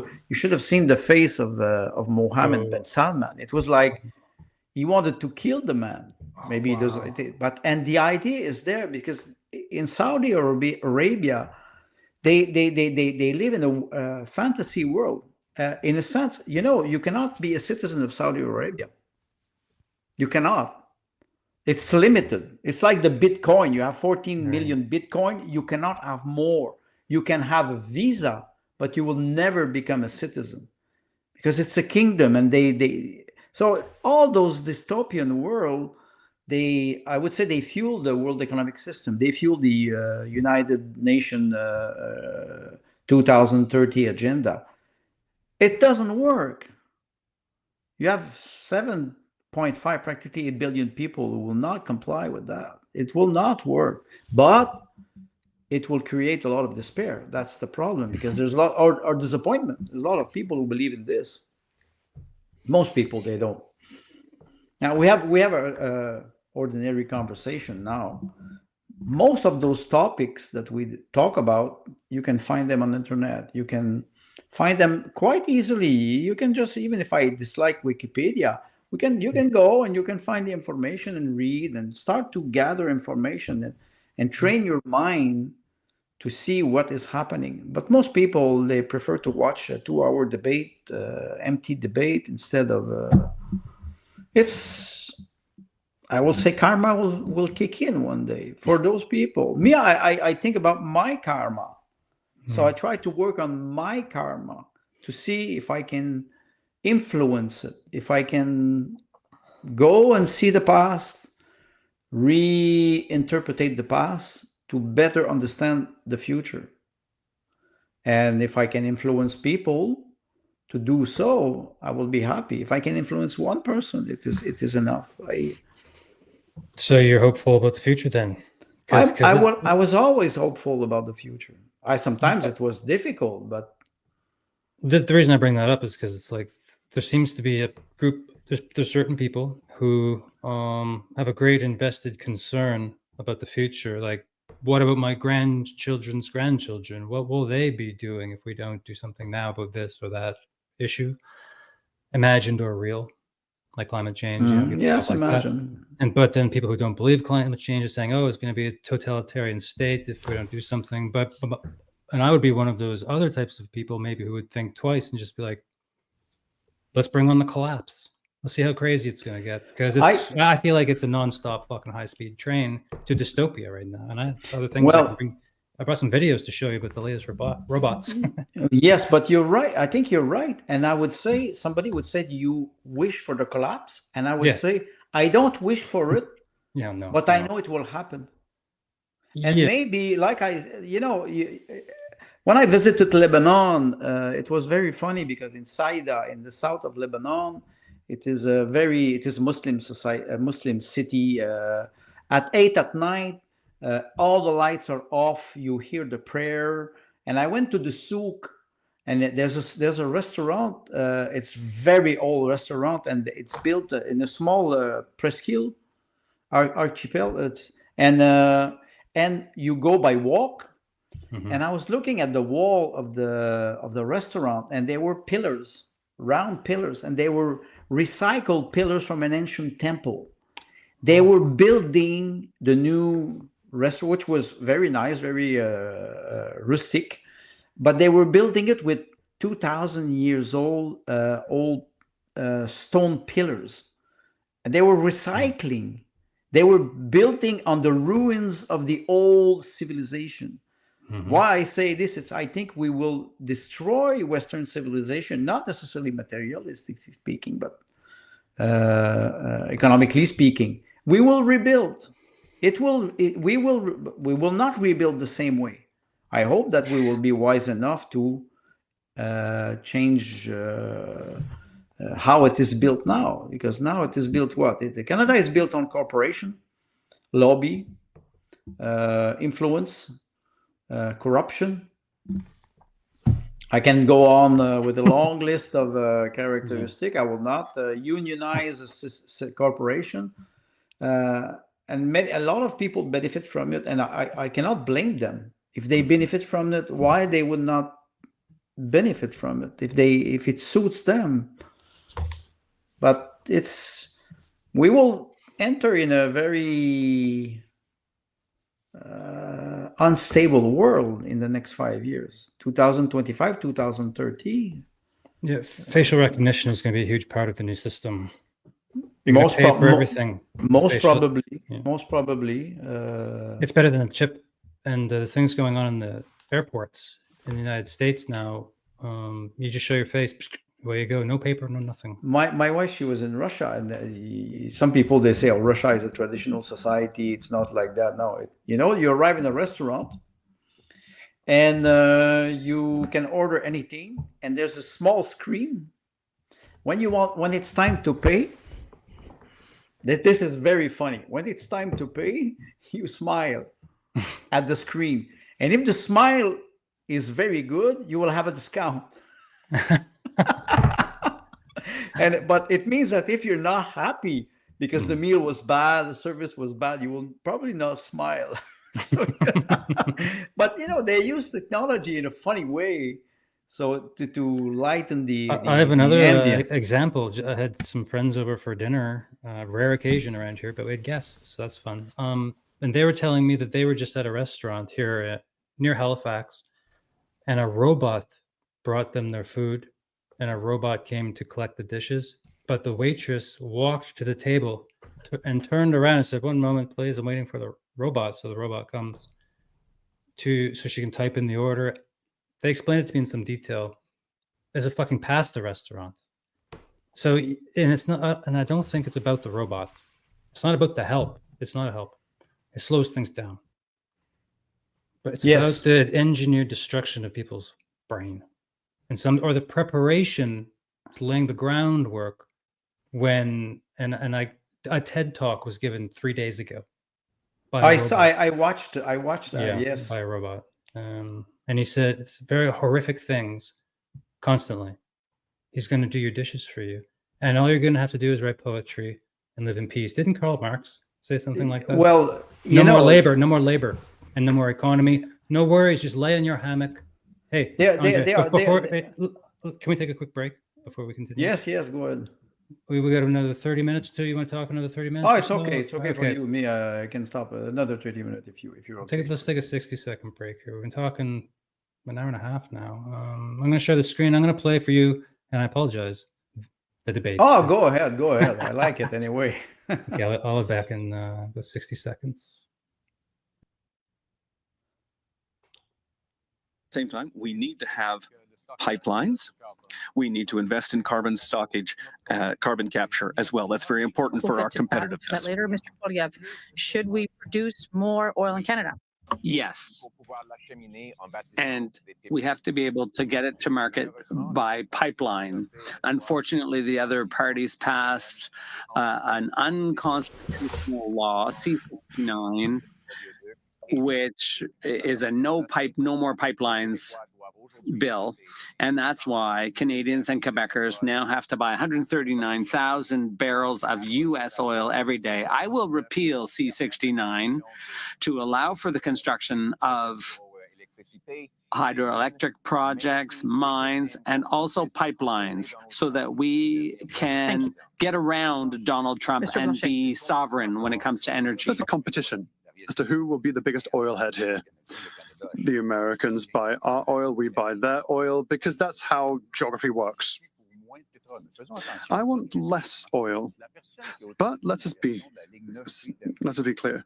The one that approved 9B for Enbridge was me when I was the Environment Minister, but I say that we have to progressively wean off of petrol and oil because the cost on families will be far worse than what Mr. Poilievre says. Paying for the consequences of climate change will cost billions of dollars every single year per family. Let us invest in Quebec's green energy. I'd like to ask a question to launch the debate. Mr. Carney, for 17 years now, the Liberals have been telling us that the only way to fight against climate change is to put a price on carbon with the carbon tax. Oh, interesting. There was elections on this. But the first day you came to power, Oh, wow, I came back just in time, talking about all this crap again. This guy, this is all he talks about. I was looking at his resume there at the World Economic Forum and the speeches he gives there, and it's all about this stuff, this economy, green, changing the monetary system, and carbon pricing and all this stuff. It's completely out in the open. Oops, I think you're on mute. Yeah, you're muted. Sorry. They change everything, and they change the civilization. They want to change the way we think. And you were mentioning the robot in the restaurant. Yeah. I think Gilbert McInnes could talk about the fact that we lose a lot of jobs with automatization. I think it's in one of his book. I think he's describing this. There was a comment this week. A man went to a supermarket, and there were five cash register with 3 women. They had the chador or a veil. Oh, yeah. So they were Muslim. Yeah. and the two cash register were cashless. And the man said, it's been 3-4 times I go to my supermarket. They're very aggressive, not polite, not nice, and it's not about the veil, it's about the attitude. And he said, now I prefer to go on a cashless cash, because at least the fucking machine, sorry for the swear, the machine does not look aggressive. And when you start to think like this, you start to say, wait, where's the human relation, the human contact? And that's one point that they're trying to influence us to go toward a direction like with climate change. There's no evidence and there's no scientific consensus, and there's nobody in this debate who even dare to challenge the expression climate change. Yet, there's no consensus. So they all agree that it is real, that it is man-made, and there's no debate. So when you see this, you say, okay, but if I want to arrive with another argument, no, you're not allowed to. We are not allowed to think differently than the general opinion. We are not allowed to do this. But there are people who are saying, wait a second, we will not comply. We will bring a rational debate. But when you look at the people who are promoting those agenda, they are emotional and they're not rational at all. Yeah, doomsday, right? Well, doomsday, like you said, they're okay, the obsessed with grandparents, we doomsday. have to act now. If you're a grandparent, you want to act now, you want to depopulate the planet, go get made. You will help your grandchildren. This is ridiculous. They are just ridiculous. And climate change is connected to the whole bigger globalist agenda, because it's a global problem, and we need a global solution. So carbon credits, whatever, right? Get rid of agriculture, and this is part of the thing. They talk about housing, building houses quickly. Well, it's going to look like the Soviet Union, right? Yes. They're not talking about giving people land and stuff, but no. There's an economist, Russian economist that I follow with my wife, Mikhail Razhin. He's talking about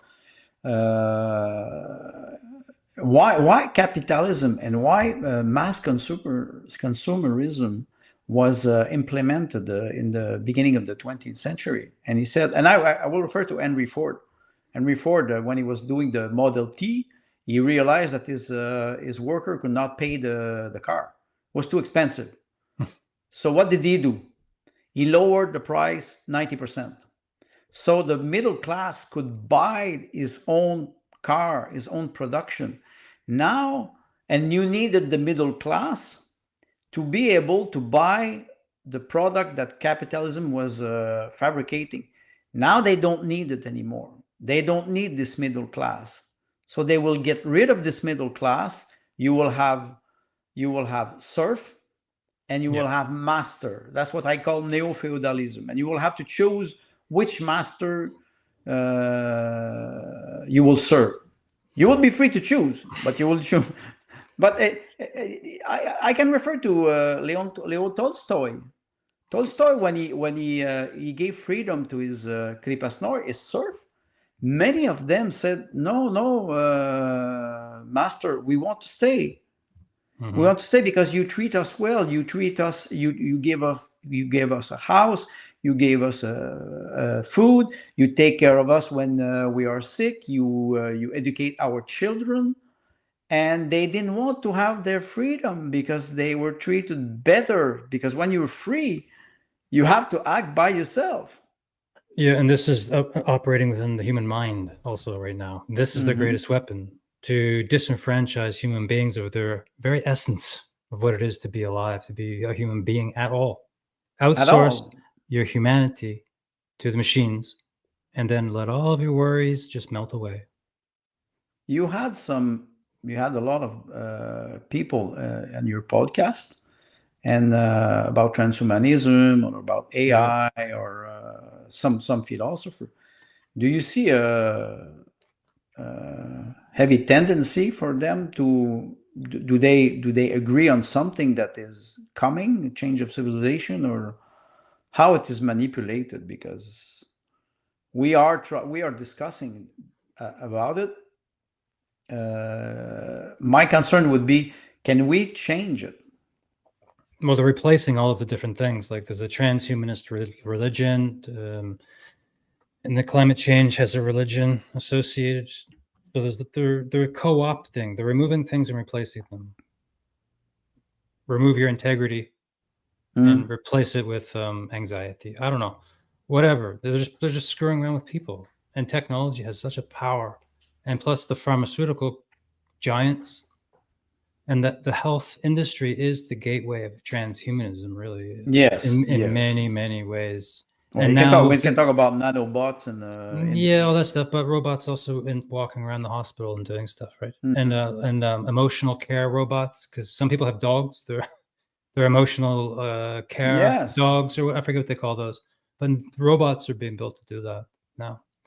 And man, oh man, maybe I could show you this quickly. Just last night I saw.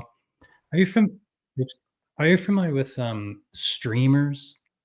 These people who they're really famous, like millions and millions of people watch them live, just do stuff like buy hundreds of thousands of dollars worth of shit and just open it.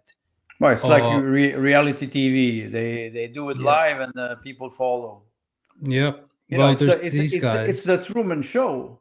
You remember with this movie 1997 with I forgot his name. Yeah, you can keep talking. I'll play the video on silent for a moment until we get into sort of the. So these guys basically, let's go back to the beginning a little. They basically buy a robot that costs $70,000, and they're streaming. You can see in the top right hand corner this chat. That's chat that is flying by. Those are people at home commenting, laughing, goofing around.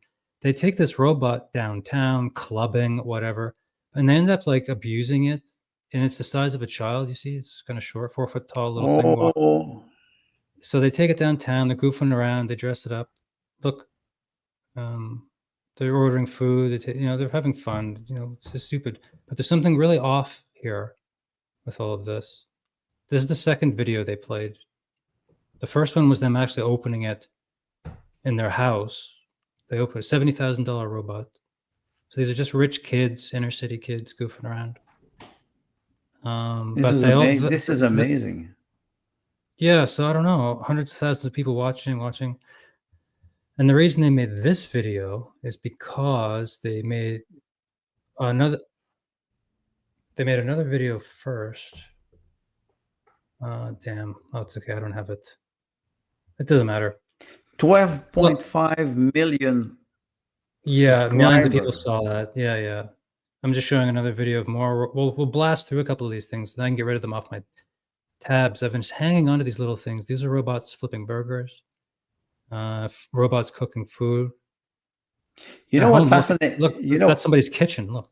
Anyway, you know what fascinates me with those robots? They always have to build them like human face, human eyes, human hands. Yeah. It's like the syndrome of I want to create. I'm a god. I want to create my baby. Yeah. In my image. Yeah, and have some kind of slave or whatever, right? Yes, something like that. Like these things are not good. This is propaganda we're looking at too, because we're looking at a video of chefs, a robot wearing a chef's jacket and cooking food in somebody's kitchen. And I see these videos all the time lately in the home, folding laundry. But where is pillows. Is it? I suppose. I think in Japan they're very advanced in robotic. Very advanced. Oh, don't forget that Japan, they have a big demography problem. They never accepted immigration in Japan. Right. And now they're starting to accept immigration because the population is aging so fast that the demography is declining. Mm-hmm. So they have to replace people with something. Mm-hmm. And the I think if we analyze or we observe Japan, we will understand what will happen to us in 10 years here. Yeah, yeah. Well, this was a TED Talk only 3 days ago. Meet Neo, your robot butler. They're clapping. Oh. Yes, I saw this. It is Let's just listen to the first few sentences. The first creepy thing he says, we'll stop, and then we'll stop the recording. But here we go. Or stop the discussion about this TED Talk. What does he say? As a species, humans have mastered energy to the level where it is, for all practical purposes, completely abundant. 200 years ago, no one could have imagined a world where energy was so accessible that most people would take it for granted. If you had asked the smartest person on Earth whether we could one day summon light with the flip of a switch, they would have said it was impossible, even if the brightest minds worked on it together for an eternity. But today, it's just that easy. Energy is everywhere, all around us, all of the time. So there's some mystical talk there. Hold on. Now, what if I told you that the same is about to happen with labor? There you We go. are standing at the gates of a future where the work needed to build the products we use, the services we rely on, and even the chores in our homes will be as effortlessly accessible as energy is today, enabling you to explore new frontiers and focus on what makes you truly human. Stop right there. We've got our first extreme dystopian moment in that little talk. okay. I work at Hydro Quebec for 33 years, and we work in the high voltage substation or in electric pylon, 735 kilovolts. You will not have any robots there. Yeah.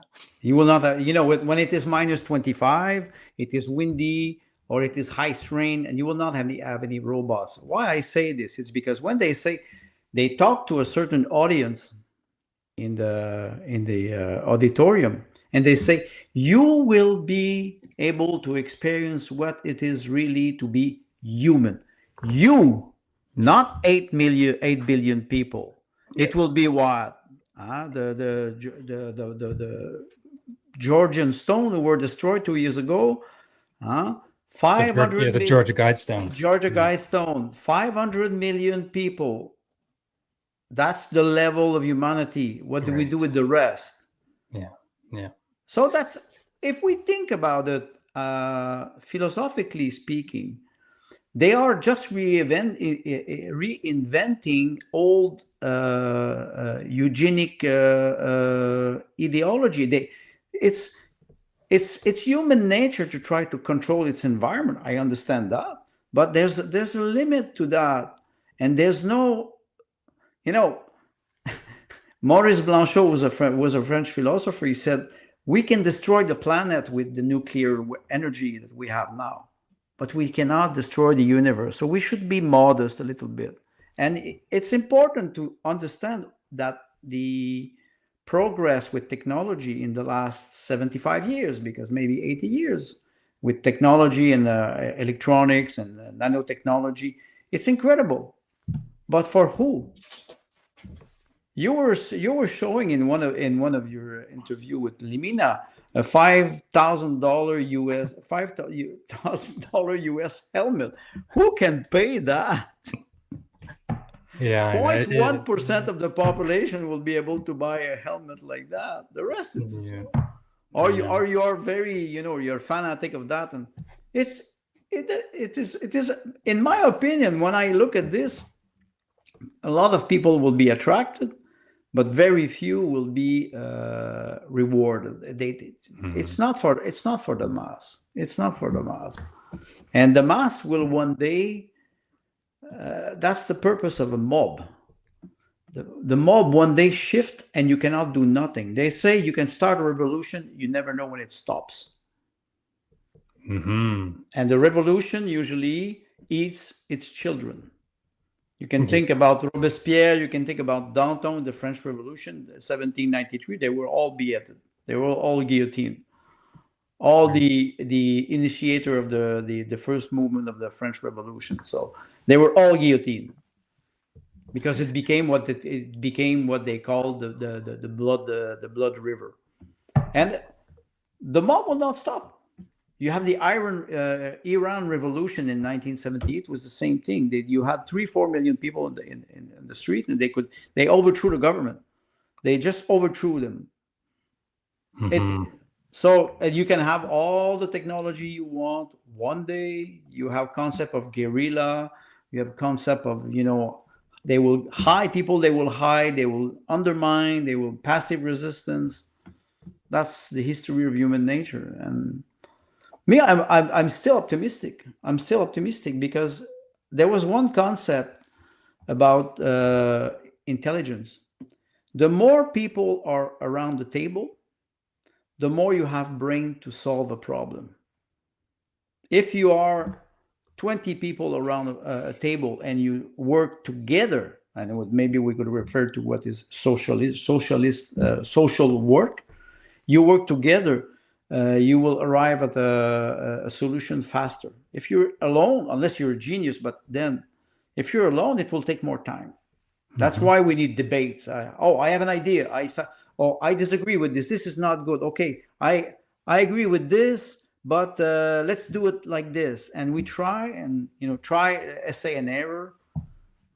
Depopulation is not it is not a solution. It is construction of the mind, and it's the only thing that differentiates us between animals. We want to destroy ourselves, or they want to destroy because they think that that we're too much people on the planet. Traveling is becoming a problem because you want to travel, and even Mark Carney said it in one of his interview. He said we have to make the price of traveling much more expensive. You know why? Because we want people to avoid traveling. You will be able to travel one time per 3 years. You will have carbon credit. You will, it's easy. That is a dystopian world, and all those. Yeah. I wonder if that has something to do with why the Greens aren't allowed at the debate, because they're like, guys, we don't need you anymore. Everyone else is now agreeing. Maybe. I don't know. I think the young man, Jonathan Pelleneau, I think his name, he advocate for the People's Party to be present. I don't know the reason. They changed it at the last moment. They changed it in the afternoon, 2-3 hours before the debate. They say, wait. Well, the People's Party isn't allowed to go to the debate because they don't have a seat in the parliament, and that's one of the rules. That's one of the rules. You can say, okay, but as soon as you start to censor one person, you will continue on that path, and this is dangerous. This is a dangerous. We still have, I would say, freedom of speech, still, but in UK, some people were put in jail for 8-9 months because they posted a critic on Facebook. I saw that video. They arrested a pregnant woman and took her laptop and her cell phone and stuff. They took her. Yeah, so because she made a Facebook post.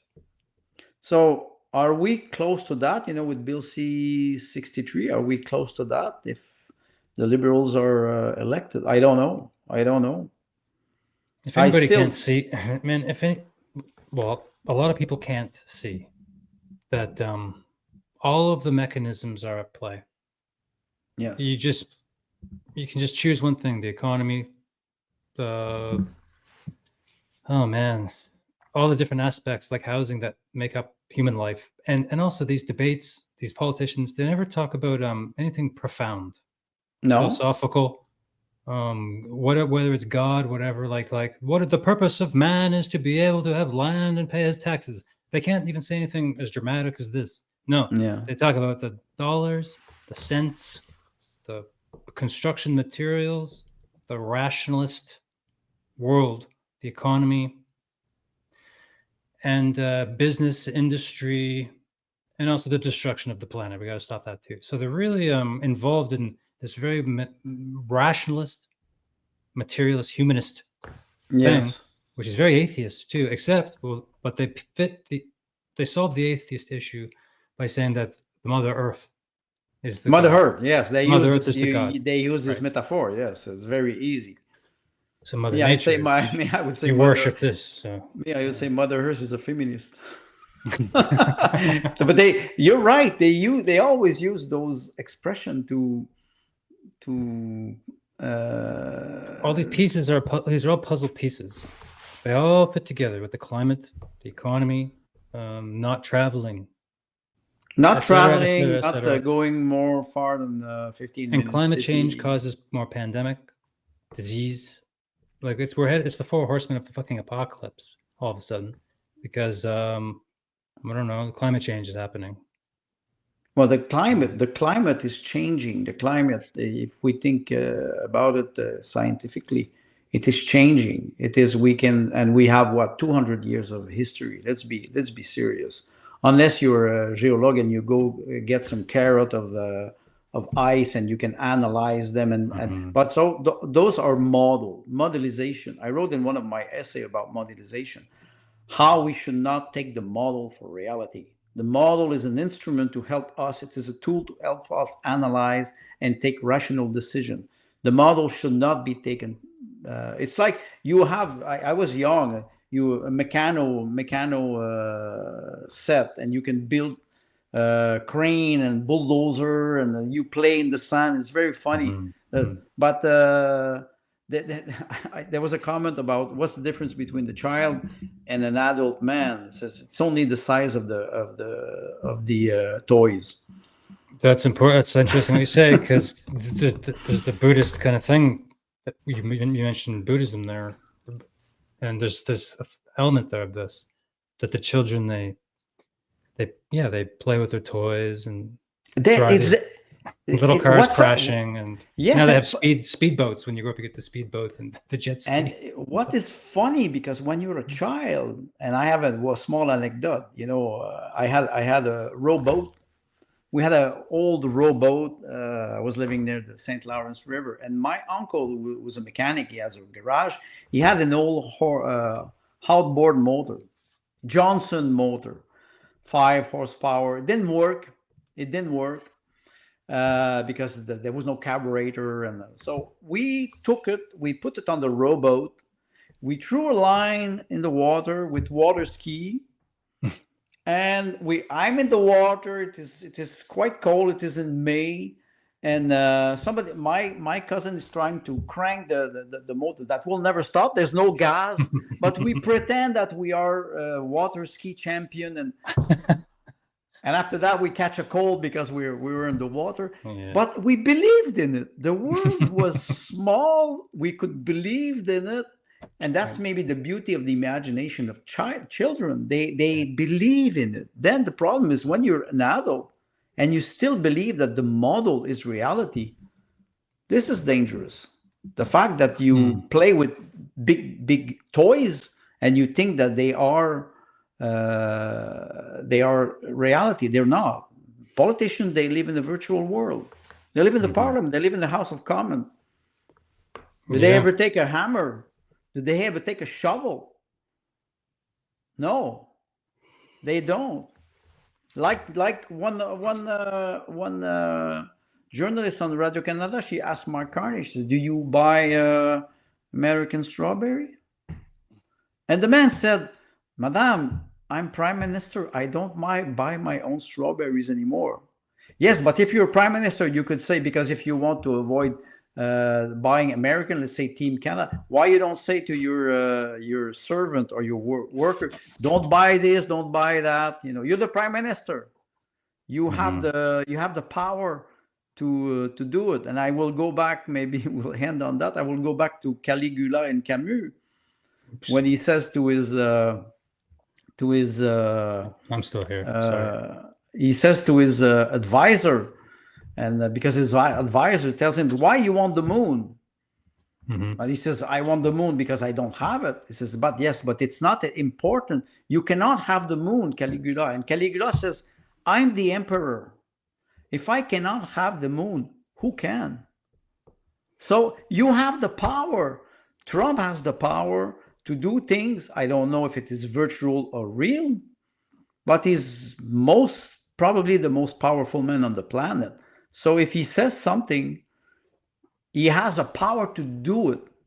In 2021, they censored him and they deleted his account on Twitter at the time.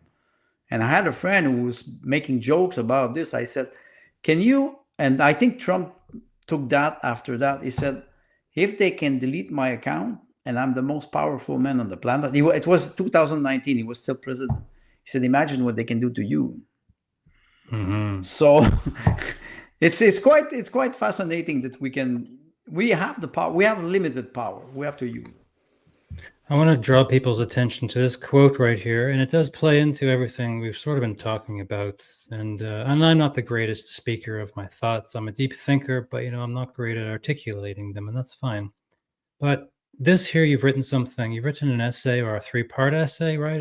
Parasites, perverts, and psychopaths. That's the second essay of a trilogy, yes. Trilogy. And you wrote this during the height of the health tyranny, is that right? 2022, yes. Well, I'll just read it. It's a meaty sentence. Quote, contemporary individuals are totally disconnected from their own spiritual intimacy. When the extreme elements of a civilization systematically destroy the historical reference points on which it was founded, we can certainly expect the psyche of individuals to explode. We can understand that the game that Dostoevsky abundantly described becomes toxic as soon as the player is no more and no less than an automatic adjustment variable programmed by the system to eliminate human surpluses. We know that globalism is modern fascism and that the advocates of a world government have but one goal: to replace God with an algorithm and establish world communism. Those who have completely abandoned their spirituality by denying any divine hypothesis end up sinking into a permanent neuroses. This is how atheism represents the most gigantic material loss, because the process of belief is elaborated in several stages. Believing in God is not a sign of weakness, but rather an admission of character uncertainty. I like this, Andre. This is the most powerful thing here, I think. And we could come back to that sentence maybe. Yet the believer is not excluded from human moral obligation. It is complementary and consubstantial. Consubstantial to divine belief. That's why you're the writer. The interplay of intimate and interior forces the individual to split his self into two opposing instances. And we kind of touched on this idea earlier. Yes. So I'm getting close to the end. Is this a split personality, a vulgar schizophrenia, or are we in the presence of an inner dialogue between two representations of the self? So those who are poor in vocabulary and concepts are unable to create this double instance and are forced to adopt a Manichean relationship with the divine. And we'll explain that. So one sentence left. Either you believe or you don't. This leaves the individual vulnerable to ideology and sectarian aberrations. Okay, that's a mouthful, Andre. That's a mouthful. There's a lot said there. Somewhere in the middle, I want to ask you, what was that thing? This is how it is. I think believing God is not a sign of weakness, but rather a mission of character uncertainty. Believing in God is not a sign of weakness, but rather an admission of character uncertainty. That's fucking profound, man. Well, when I wrote that, and we always say that people who believe in God are not rational; they are emotional. They, praying is something that is not rational, scientific. It is not proven.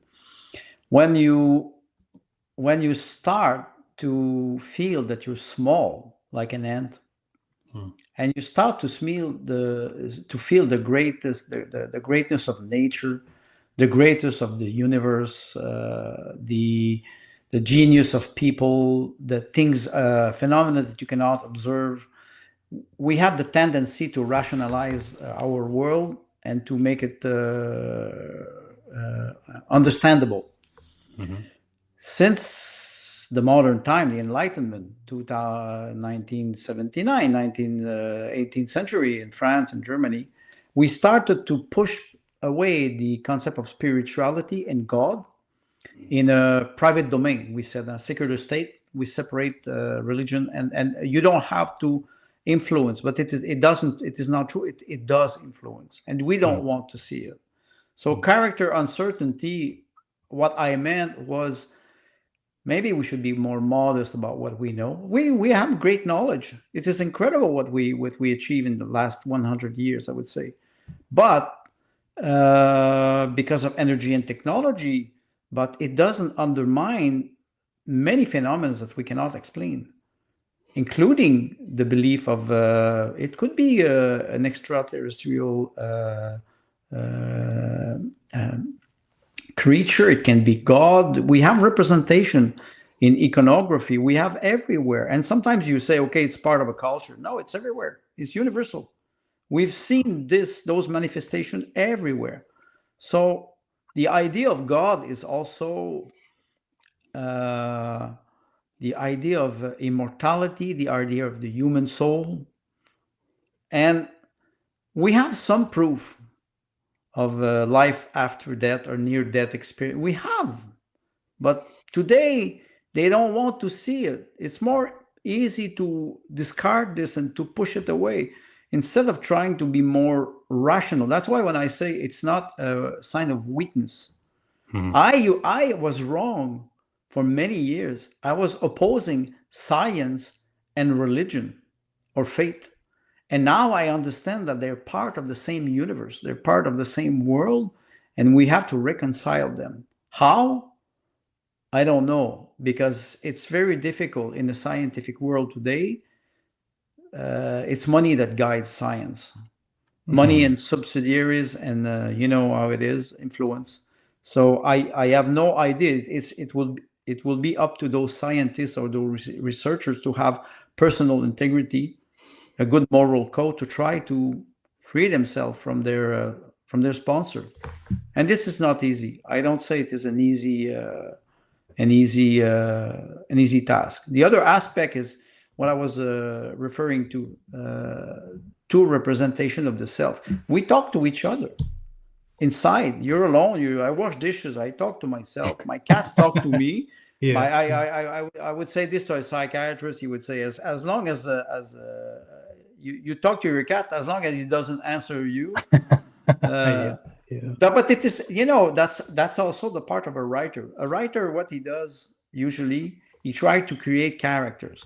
He tries to create images, and it helps to write, because if I write a novel and it's always André Meloche who's describing something, after 3 pages they will just go away. They will say, wait a second, you're the only character in your novel. So I think we need to be more modest.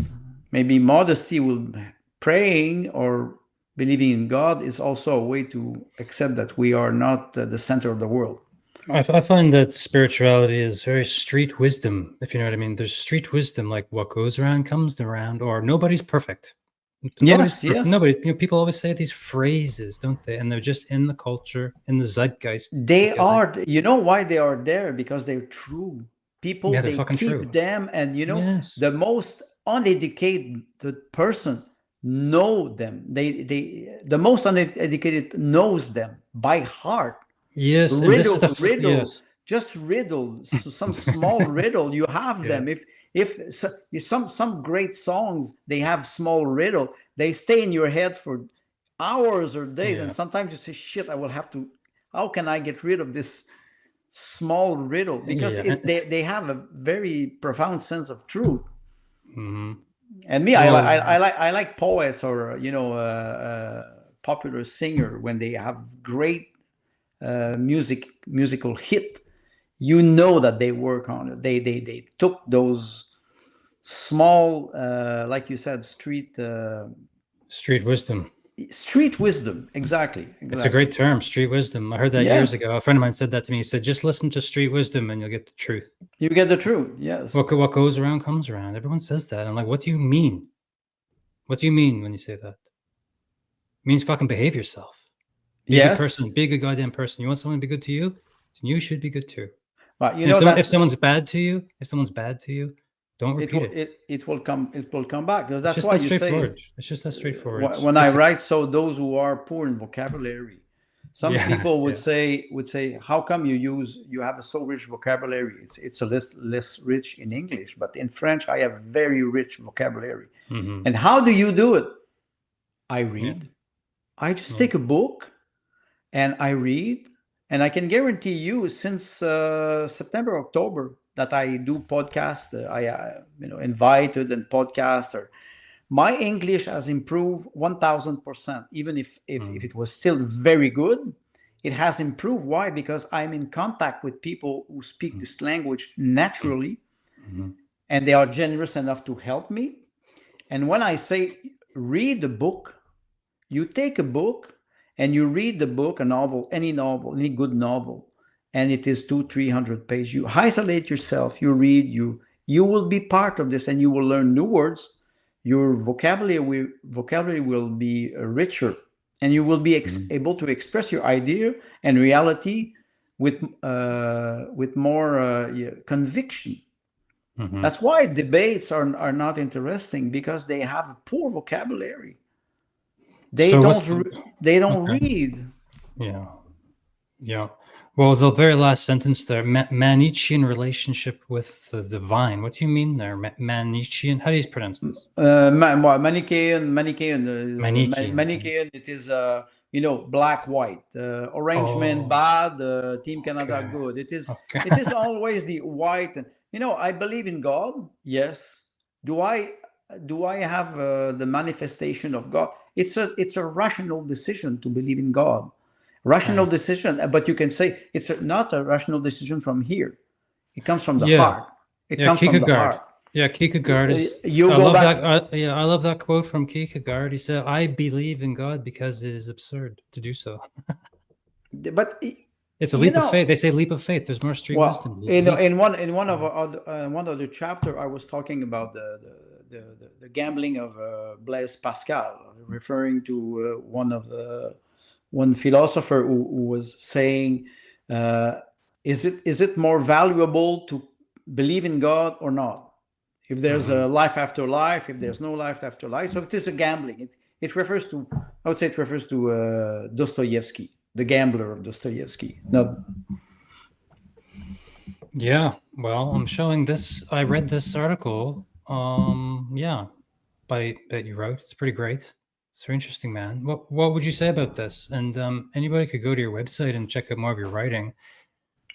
Well, one swallow does not the summer make. One election does not make a government. The purpose behind was, okay, one election does not make a democracy. One election will not change everything. One election is one step in the new era that we are entering, and that's why I refer to Caligula, because the play of Albert Camus, Caligula, is very funny. It is not a long play. You can find it in English. It's translated. It's very, very funny.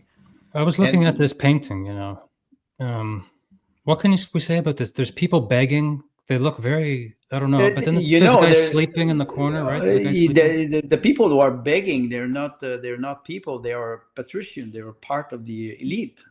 Oh, okay. And it is funny because the representation of the Caligula is there. He's the emperor. He doesn't care. It's like Neron. Neron was, Rome was in flame, and he was playing the lyre. Those people, they are disconnect from reality. And when you look at Rome in 2000 years ago, you had the Republic, and then it started to become an empire after Caesar, and slowly it started to decay, to become more and more perfect, until it collapsed in 1486 after Christ. And it was always, yes, exactly, 41. And you see the decay of the civilization, a great civilization like the Greek or the Roman, and you can think about the Ottoman Empire, the Russian Empire decayed. why they had the coup in 1917. It was because it was already in the paper since 25, 30 years. It was a world movement of revolution. And you see it. And Caligula and Albert Camus wrote many plays that are very accurate about the decay of a civilization. Albert Camus, he was French, but he was born in Algeria. So he's an Algerian man, French, naturalized French in France, and he was very aware what was happening in the 1960s with the civil war in Algeria. So he was playing at the time. He was writing at the time about it. It was the era of an emperor that doesn't listen to his people anymore. Mm-hmm. I wonder if these are real pictures here. I'm just scrolling through the Wikipedia, looking at pictures of Caligula, a little bit of history there as you're speaking. And look at this out front, like these pillars with this statue of a guy. Like, these were all different times, weren't they? Yes, yes. But we're not. It is not that different. It is not that different today. We just have, I don't know, Caligula was 24, eh? When he became so he's the last emperor of Rome. Is that right? No. You had more after. I wrote.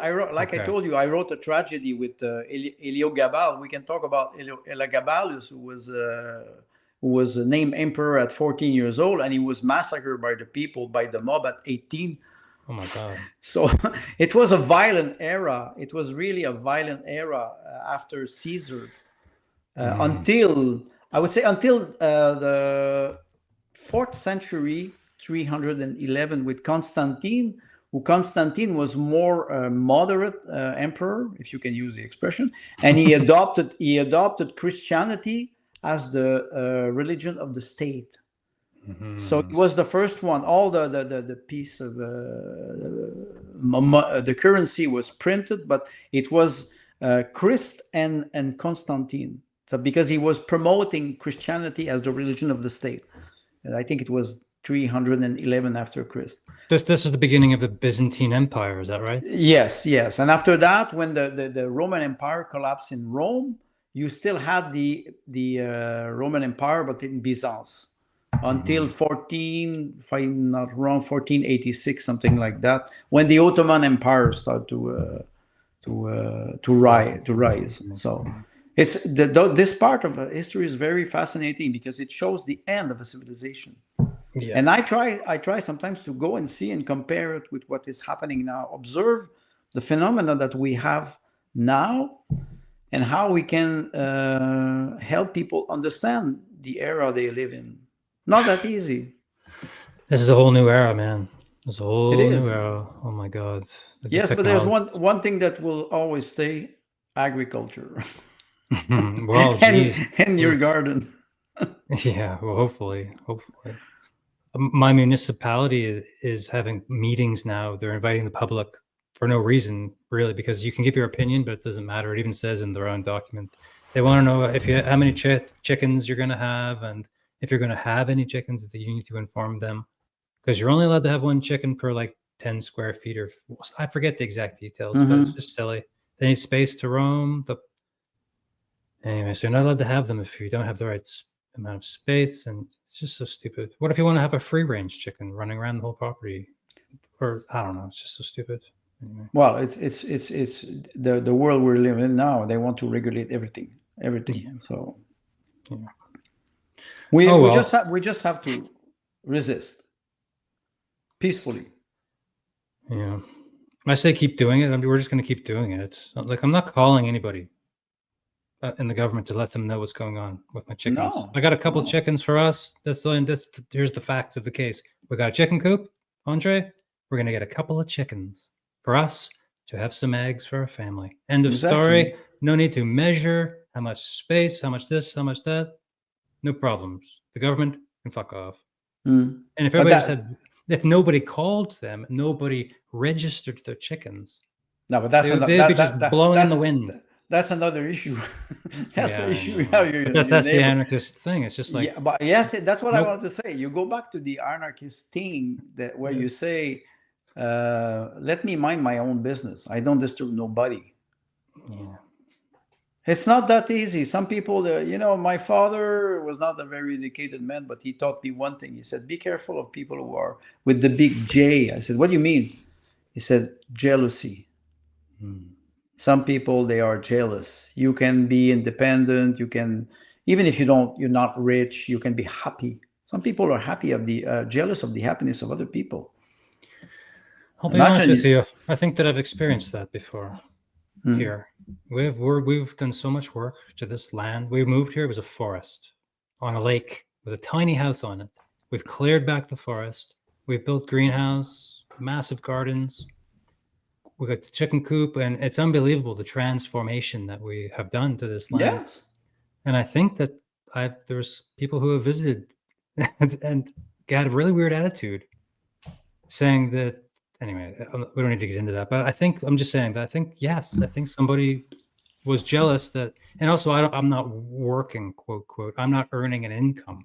I don't go off to work every day. I stay home, and I have for the past 4 years since COVID, and my wife goes to work and makes the money, but I'm doing things here and building all this shit. But so there's a jealousy there. It's like, well, I get this garden. I have looks so beautiful here. God damn you! And I have to go to work every day, and I have nothing. I had to work a long time. We all did, her and I together, to achieve all of this. Anyway, the worst jealousy that you have is the freedom of another person. I think that's it. And I do feel free. I'm thankful every day that I don't have a stupid job. But you know what? I got a lot of fucking shit I gotta do here. I'm telling you, my wife is. I told you, my wife is German. So what did you do today? Said, okay, don't worry. You can see all these things. But you balance each other, because if your wife is German, she's most rational, and that's the complementary. She's good with money, and I'm good with the land. Good. Yeah. I was working at Hydro-Quebec, and because I was a business analyst and an advisor, senior advisor. People were saying, why you're not obligated to a schedule, and I said, because they were very engineer, doctors in hydrology, and I said one day, I said, the difference between you and me? They said, no. I said, they pay you to do things. Me, they pay me to think. And they were not happy about the answer, because I said, it seems that you don't work, Andre. I said, I'm structuring program. I'm not working manually yet here. Since I retired 10 years ago, I work more manually than I ever worked in my life.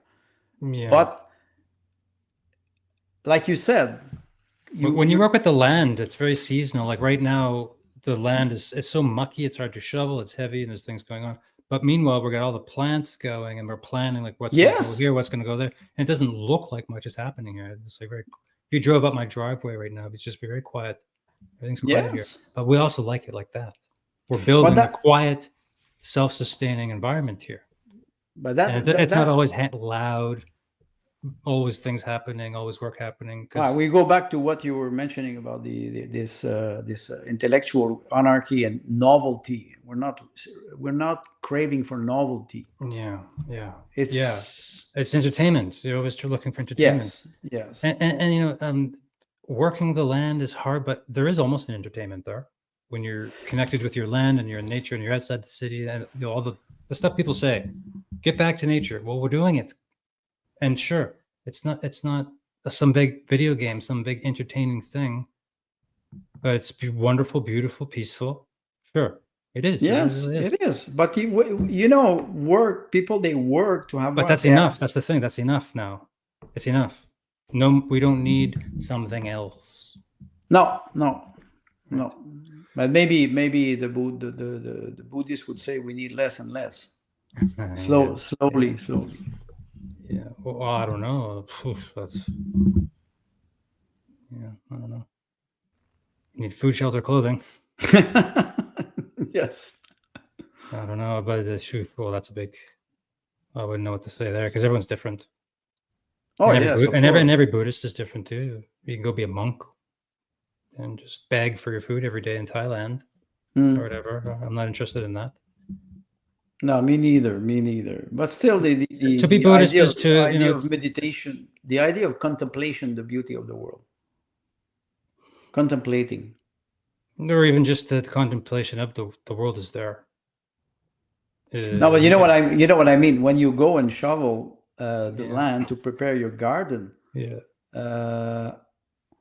it's hard. It's physical work. Me, I'm an intellectual, but most of the summer I spend my summer outside working physically because I have to balance it, and it is incredible. Nature is so beautiful when we take the time to just to observe and work with it. Except for the mosquito. Here in June, it is not. You have black flies, and after that, when it is finished, you have mosquitoes. Yeah. But thank God they're not Siberian mosquito, because Siberian mosquitoes from Siberia, they don't stitch you. They take you, they bring you in the forest, and then they stitch you and they bring you back. They're big like this. Oh, geez. Oh no. Yeah. Well, that's the beauty of the land is like each crop flowers, and then makes the fruit, and you see the pollinators happening, and I don't know. It's almost very boring. It's been simple in some sense, but it's like, there's lots of feedback. You're getting feedback all the time, and you have to care. Every day. Yes. Yeah, you really got to pay close attention. What's going on with these plants? But that's why if people would have at least a small garden to be in contact with nature, they would feel it. They would be happy. They would appreciate it more. The tomato doesn't grow in the supermarket, and the concept of abundance is very important to me. It's something I notice a lot. Like sometimes you grow so many carrots or so many tomatoes or so many something. It's just like some of them are going into the compost. Yeah, can't eat them all. You just and like. You spend $3 for a little piece of an herb, basil, at the grocery store, and meanwhile, 100 basil plants are growing a foot tall. And it's like, me, I like you. It's like it's such an abundance. It's like this is thousands of dollars if you want to think of it that way. Basil growing. It is. I do pesto in September. That's what I do. And I have. If I'm happy to do 3 or 4 liters of pesto that I freeze, I'm happy. I have pesto for all winter. And when you go to the supermarket and you buy 1 pot of pesto that is $10. I know. So people, they do not take gratification for those small tasks. Yeah. They're afraid to start. And you learn every year, right? And here's a tip. Do you freeze your pesto, right? Well, I freeze it because I wish I would have, pesto, it's more difficult because you cannot boil it. You want to keep the freshness of the herb, so I freeze it.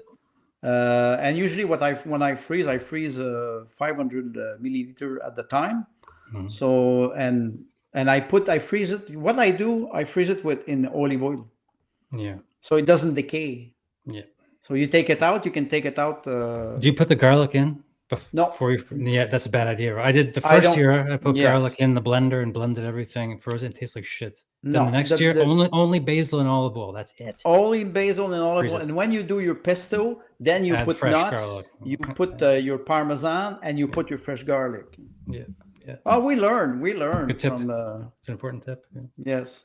Anybody can grow basil. It's very easy, and it grows at the feet of tomatoes. You can plant a basil and tomato in the same very, very close location, and they can work together. And not all crops can do that, Yes. Oh, that's a good idea. I didn't know about this because I will try. I will tell my wife because. And some people theorize that the roots of the basil flavor the tomatoes even a little bit, and basil and tomatoes are a culinary pairing also. So it's great. That's important. That's interesting. And the bottoms of tomatoes have so much empty space. You can plant the basil there, and also lettuce. Lettuce also you can plant all along the feet of tomato plants. No problem. Okay, that's good. That's good advice. I will tell my wife. She's the agronome. Yeah. Oh, I'm good too. But still, she's taking care of the plants all the time and feeding them, and this is meditation too. When you take care of those beautiful plants, when they start to give you fresh vegetable. What's meditative about gardening is planting carrot seeds. Because you have to really sprinkle them like this. Yes. But, and if there's too many, it's like too much. You really have to really, really pay attention. You got to drop 1-2 seeds, move your Yes. fingers, drop 1 or 2. Because, if you just do like this carrot seeds, it's going to be like a row of grass. Yes, you and have to thin it out. they don't grow. They don't grow well. Yes. And thinning carrots is the most. You want to talk meditating? Thin a massive patch of carrots when it's only this big. Yes. Because you have to do that. And then as they get bigger, then you thin them a second time and get baby carrots. Then you get your good spacing. Then they grow big. So the carrots, growing carrots is this whole thing, and that's the most meditative crop. You were saying that you wanted to take some course in you took some course in agriculture. So Yeah. Why you don't teach? Well, once my food forest is really, really up and running, I might. Because what you're describing now is very interesting. You have talent to explain, and imagine you would have somebody with film or you could build some good podcasts would help people, because a lot of people, they're afraid to start. I know, and they fuck it up bad the first year and then don't come back to it. Well, because my wife, she's knitting. She's her name is Helena. That's why she's like she what she knits is incredible, and she's trying to find some master class and some podcasts. And because I did a lot of business process, I know that a lot of people, they are bad communicator. They have good knowledge, but they don't know how to present it. So it's difficult. Gardening, a lot of people will not want to garden because they are shy, they don't have the knowledge, and if they go on YouTube to find this information, YouTube, Rumble, whatever, it's not good information. It's difficult. So to build a good podcast on how to do a garden could be very interesting, especially because what you're describing now is interesting. Well, it's funny you say that, because that might happen, because my podcast is going through a metamorphosis as I am in my own life, and I need more time and less podcasting, and I'm running out of ideas. Well, we're running out of ideas and guests to invite. I got a few lined up, but I was thinking June 1st. Do that's something what new, something saying. different. Some change in the whole concept, and it could be gardening. I don't know. Why not? But I don't know. About 4 shows per month with a co-host. I was going to ask you actually after we were done, and you don't have to answer right now. I'm not going to put you on the spot. But I was thinking of every Sunday, just do a podcast every Sunday. That's it, 4 per month, and have almost like a co-host, but not quite, and sort of focus on current events. So it may say if you or somebody would come on every 2 weeks, then I could have someone else, a second person, to come on every 2 weeks. So, this week, what's on your mind, Andre? It's been 2 weeks since I've seen you. What's in the news the last few weeks? Let's talk about some stuff. It's just a concept, that's all. And maybe Limina would be another one, maybe, who I could get on board. Because I feel like, and also I ran out of questions to ask people. I have formed my view of the world so fully that I'm boring myself talking about the fucking robot dystopia that's coming. Because that's the end of the game. That's the end of the conversation. That's it. That's what's happening. Yes. And I pray for a collapse. I really do. Sorry. No, I do. I honestly, I do agree with you. Or it's dystopia time and the chips and all that stuff. Well, but I mean, I could be wrong too. But I also want to get back to my life. But if there is a collapse, it will force us to change. If you're ready to change, it is more easy. I know. But it starts here. It starts in the mind. It starts in the mind. I'm starting to understand, but I'm 65 years old, so I have more experience now. I would expect somebody who's 25 that it will be a different. But at 25, you have energy. You have more energy, so it's more easy if you can use your energy to avoid or try to adapt. It's every generation could benefit from a change of this civilization. Things are getting out of hand. Things are getting out of hand now. I don't know. I think people are losing it, and I feel it in myself. I'm a human too, living in this world. But thank goodness I have the land. Thank goodness. But not everybody does, and those people are going to crack very soon. Oh, that's another question. If you can't get your hands in the soil, or I don't know. or get off the atheist train, which is a train to nihilism town, to be honest. I asked a philosopher from Kentucky who was on the show, I said, do you think atheism and nihilism are the same thing? Basically, he was like, well, philosophically, there's some differences. But basically, if you are an atheist, you would want to have a very robust view of nature to avoid becoming a nihilist. Yeah, that's a good observation. I would agree with that. Which in nihilism is no sense of purpose. Uh-huh. There's so much thing to talk about. Then you become an addict, a social media addict, whatever, or I don't know. Yes, and it is very easy to be addicted. Very easy. That's a digital ego. Uh-huh. Right? So you want to talk more Buddhist talk. Buddhists are obsessed with this concept of the ego, the self. What is the self? And is it there at all? Maybe I can invite you and we can talk about Buddhism. Yeah, sure. Yeah. Because this is a subject that it's a huge discussion. It's one of the biggest world's religions, and I've studied it my whole life. But my podcast isn't really about me or my religion. It's more about the human project together. What's going on around here? Why is this Western society being destroyed? This is why when I say I can invite you, it is to prepare a podcast on Buddhism. Would force us to focus on some concept, and like you mentioned, the difference between the definition we have of the ego in the West and and just to maybe to be able to tease it out a little. Well, yes, and clean, like you said, clean the forest. We can grow some things.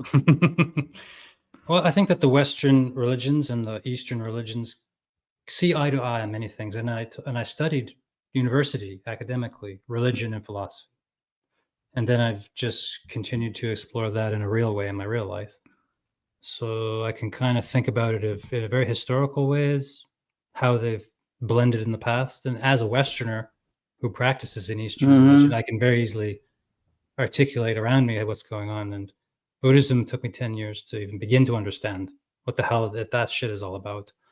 But lots of meditation I had to do to finally have a click one day. I was like, oh, the present moment means that you're not planning or going over the past. It's very cliche to talk about these things because the mindfulness movement of the West, what I call Mick mindfulness, like McDonald's of Buddhism, this mindfulness movement is a very watered down, not a deep thing, and it's a very self-help. They go on the surface of things. Yes. Yeah. So anyway, we won't crack that can of worms right now, but there's a lot you could say about that meditation and what that does to you. Well, I had some good experience, so maybe we can talk about it next time. Yeah, we should talk about meditation some, because there's lots of different types of meditation, right? Hundreds of, and also the expected outcome versus what you actually get. And there's a right way and a wrong way to do religion. I'm sorry, there is. All religions, you can become just a nuisance to yourself and to others through any religion, because it's a serious fucking project. It's not a game. Like, I think religion's a very serious issue. Maybe the most serious issue. However anybody wants to approach it in their own life, I don't care. I'm an individual. I do it my way. That's it. But it's like, and it works for me, what I do, which is try to let go of the that's the Buddhist concept, impermanence. Yeah. I don't know if I pronounce it right in English, but impermanence. I've studied that a little bit, and I've experienced it, which is not easy to let go. Yeah, well, there's a story we tell, right? And Limina wants to do another discussion, a little panel podcast about the story we tell ourselves and the whole concept of the cultural stories and versus like diagnoses of things, the rationalist view, the scientific view versus the broader story of what's going on. The fairy tale. And to zoom in, we tell ourselves stories all the time, all day long. But none of them are true. Really, are they? Because like, who are you? And what are you doing? We go back to the self again, and the identity, and Yes, exactly. So who do you think you are? You know, that's it. And Well, people don't that's want people don't want to ask that question. Turn the camera inward, and then There you was- may there not was- like what you see. You might not like there it. was my wife is Russian, and we met a couple of that were Armenian. And the hairdresser of my wife, she's Armenian. She's about 25, 30 years old, has 2 children. And one day she was, when the conflict began between Ukraine and Russia, she was criticizing Russia for like a lot of people. And her parents were there, and an old Armenian man. And he looked at his daughter and he said, "Who are you to criticize Russia or Armenia? Who are you?" And he was talking to his own daughter, saying, and she's mother of 2 children, says, "Who are you? You're just a hairdresser. Who are you to decide the fate of those people over there?" And it's not about hairdressing. It was the fact that she was promoting something that she did not understand at all. And she didn't, it's not that she did not understand, she did not think about it. And she was just repeating like a parrot. And her father told her, he said, "You're my father. It's because I love you that I talk to you like this." So that was a sense of who are we? Who am I, André Meloche, to say something? From where do I stand? Yeah, and you could answer that question very easily as a Western man. Say, God created me, and Jesus is the lawyer, God is the judge, and end of fucking story. Yes, You know, you can do that. You could do that. You could do that, and that's maybe that works for that. people. Well, that works for a lot of people, and because there's rules, more of moral whatever. The Bible is very tricky.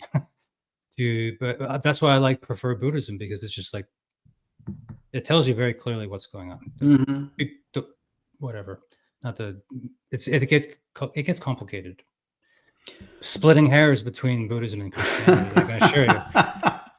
That's good. That's a very rabbit hole of epic proportions. Really, it is. Well, I like. Because what is the truth? Is there a God or not? And you don't have to be an atheist to answer that question. No. You know what fascinates me is that is there a God or not? I think God does not care if you ask yourself this question. Yeah. So that's why sometimes I make fun of radical thinking. They want to be true, absolutely. Yeah. That's why maybe in my small quote, the concept of uncertainty. It's not about the faith. It's not about the fact that I believe or not in God. It's about maybe I believe more in God than I believe in myself. Yeah, sure. Yeah. And oh boy, yeah. That's another rabbit hole. And of course the suffering of life, right? That's the major people say, what's Buddhism all about? You could just start with the first thing the Buddha ever said. He's like, life is suffering. Life is suffering. And so, okay, life great. is suffering. It's hard to disagree. When you're born, it's all bloody. When you die, it's likely all bloody. It is so important philosophically and religiously that we avoid the question. Yep. We avoid the question. We prefer to avoid the question, and we prefer to have simple solution. That works.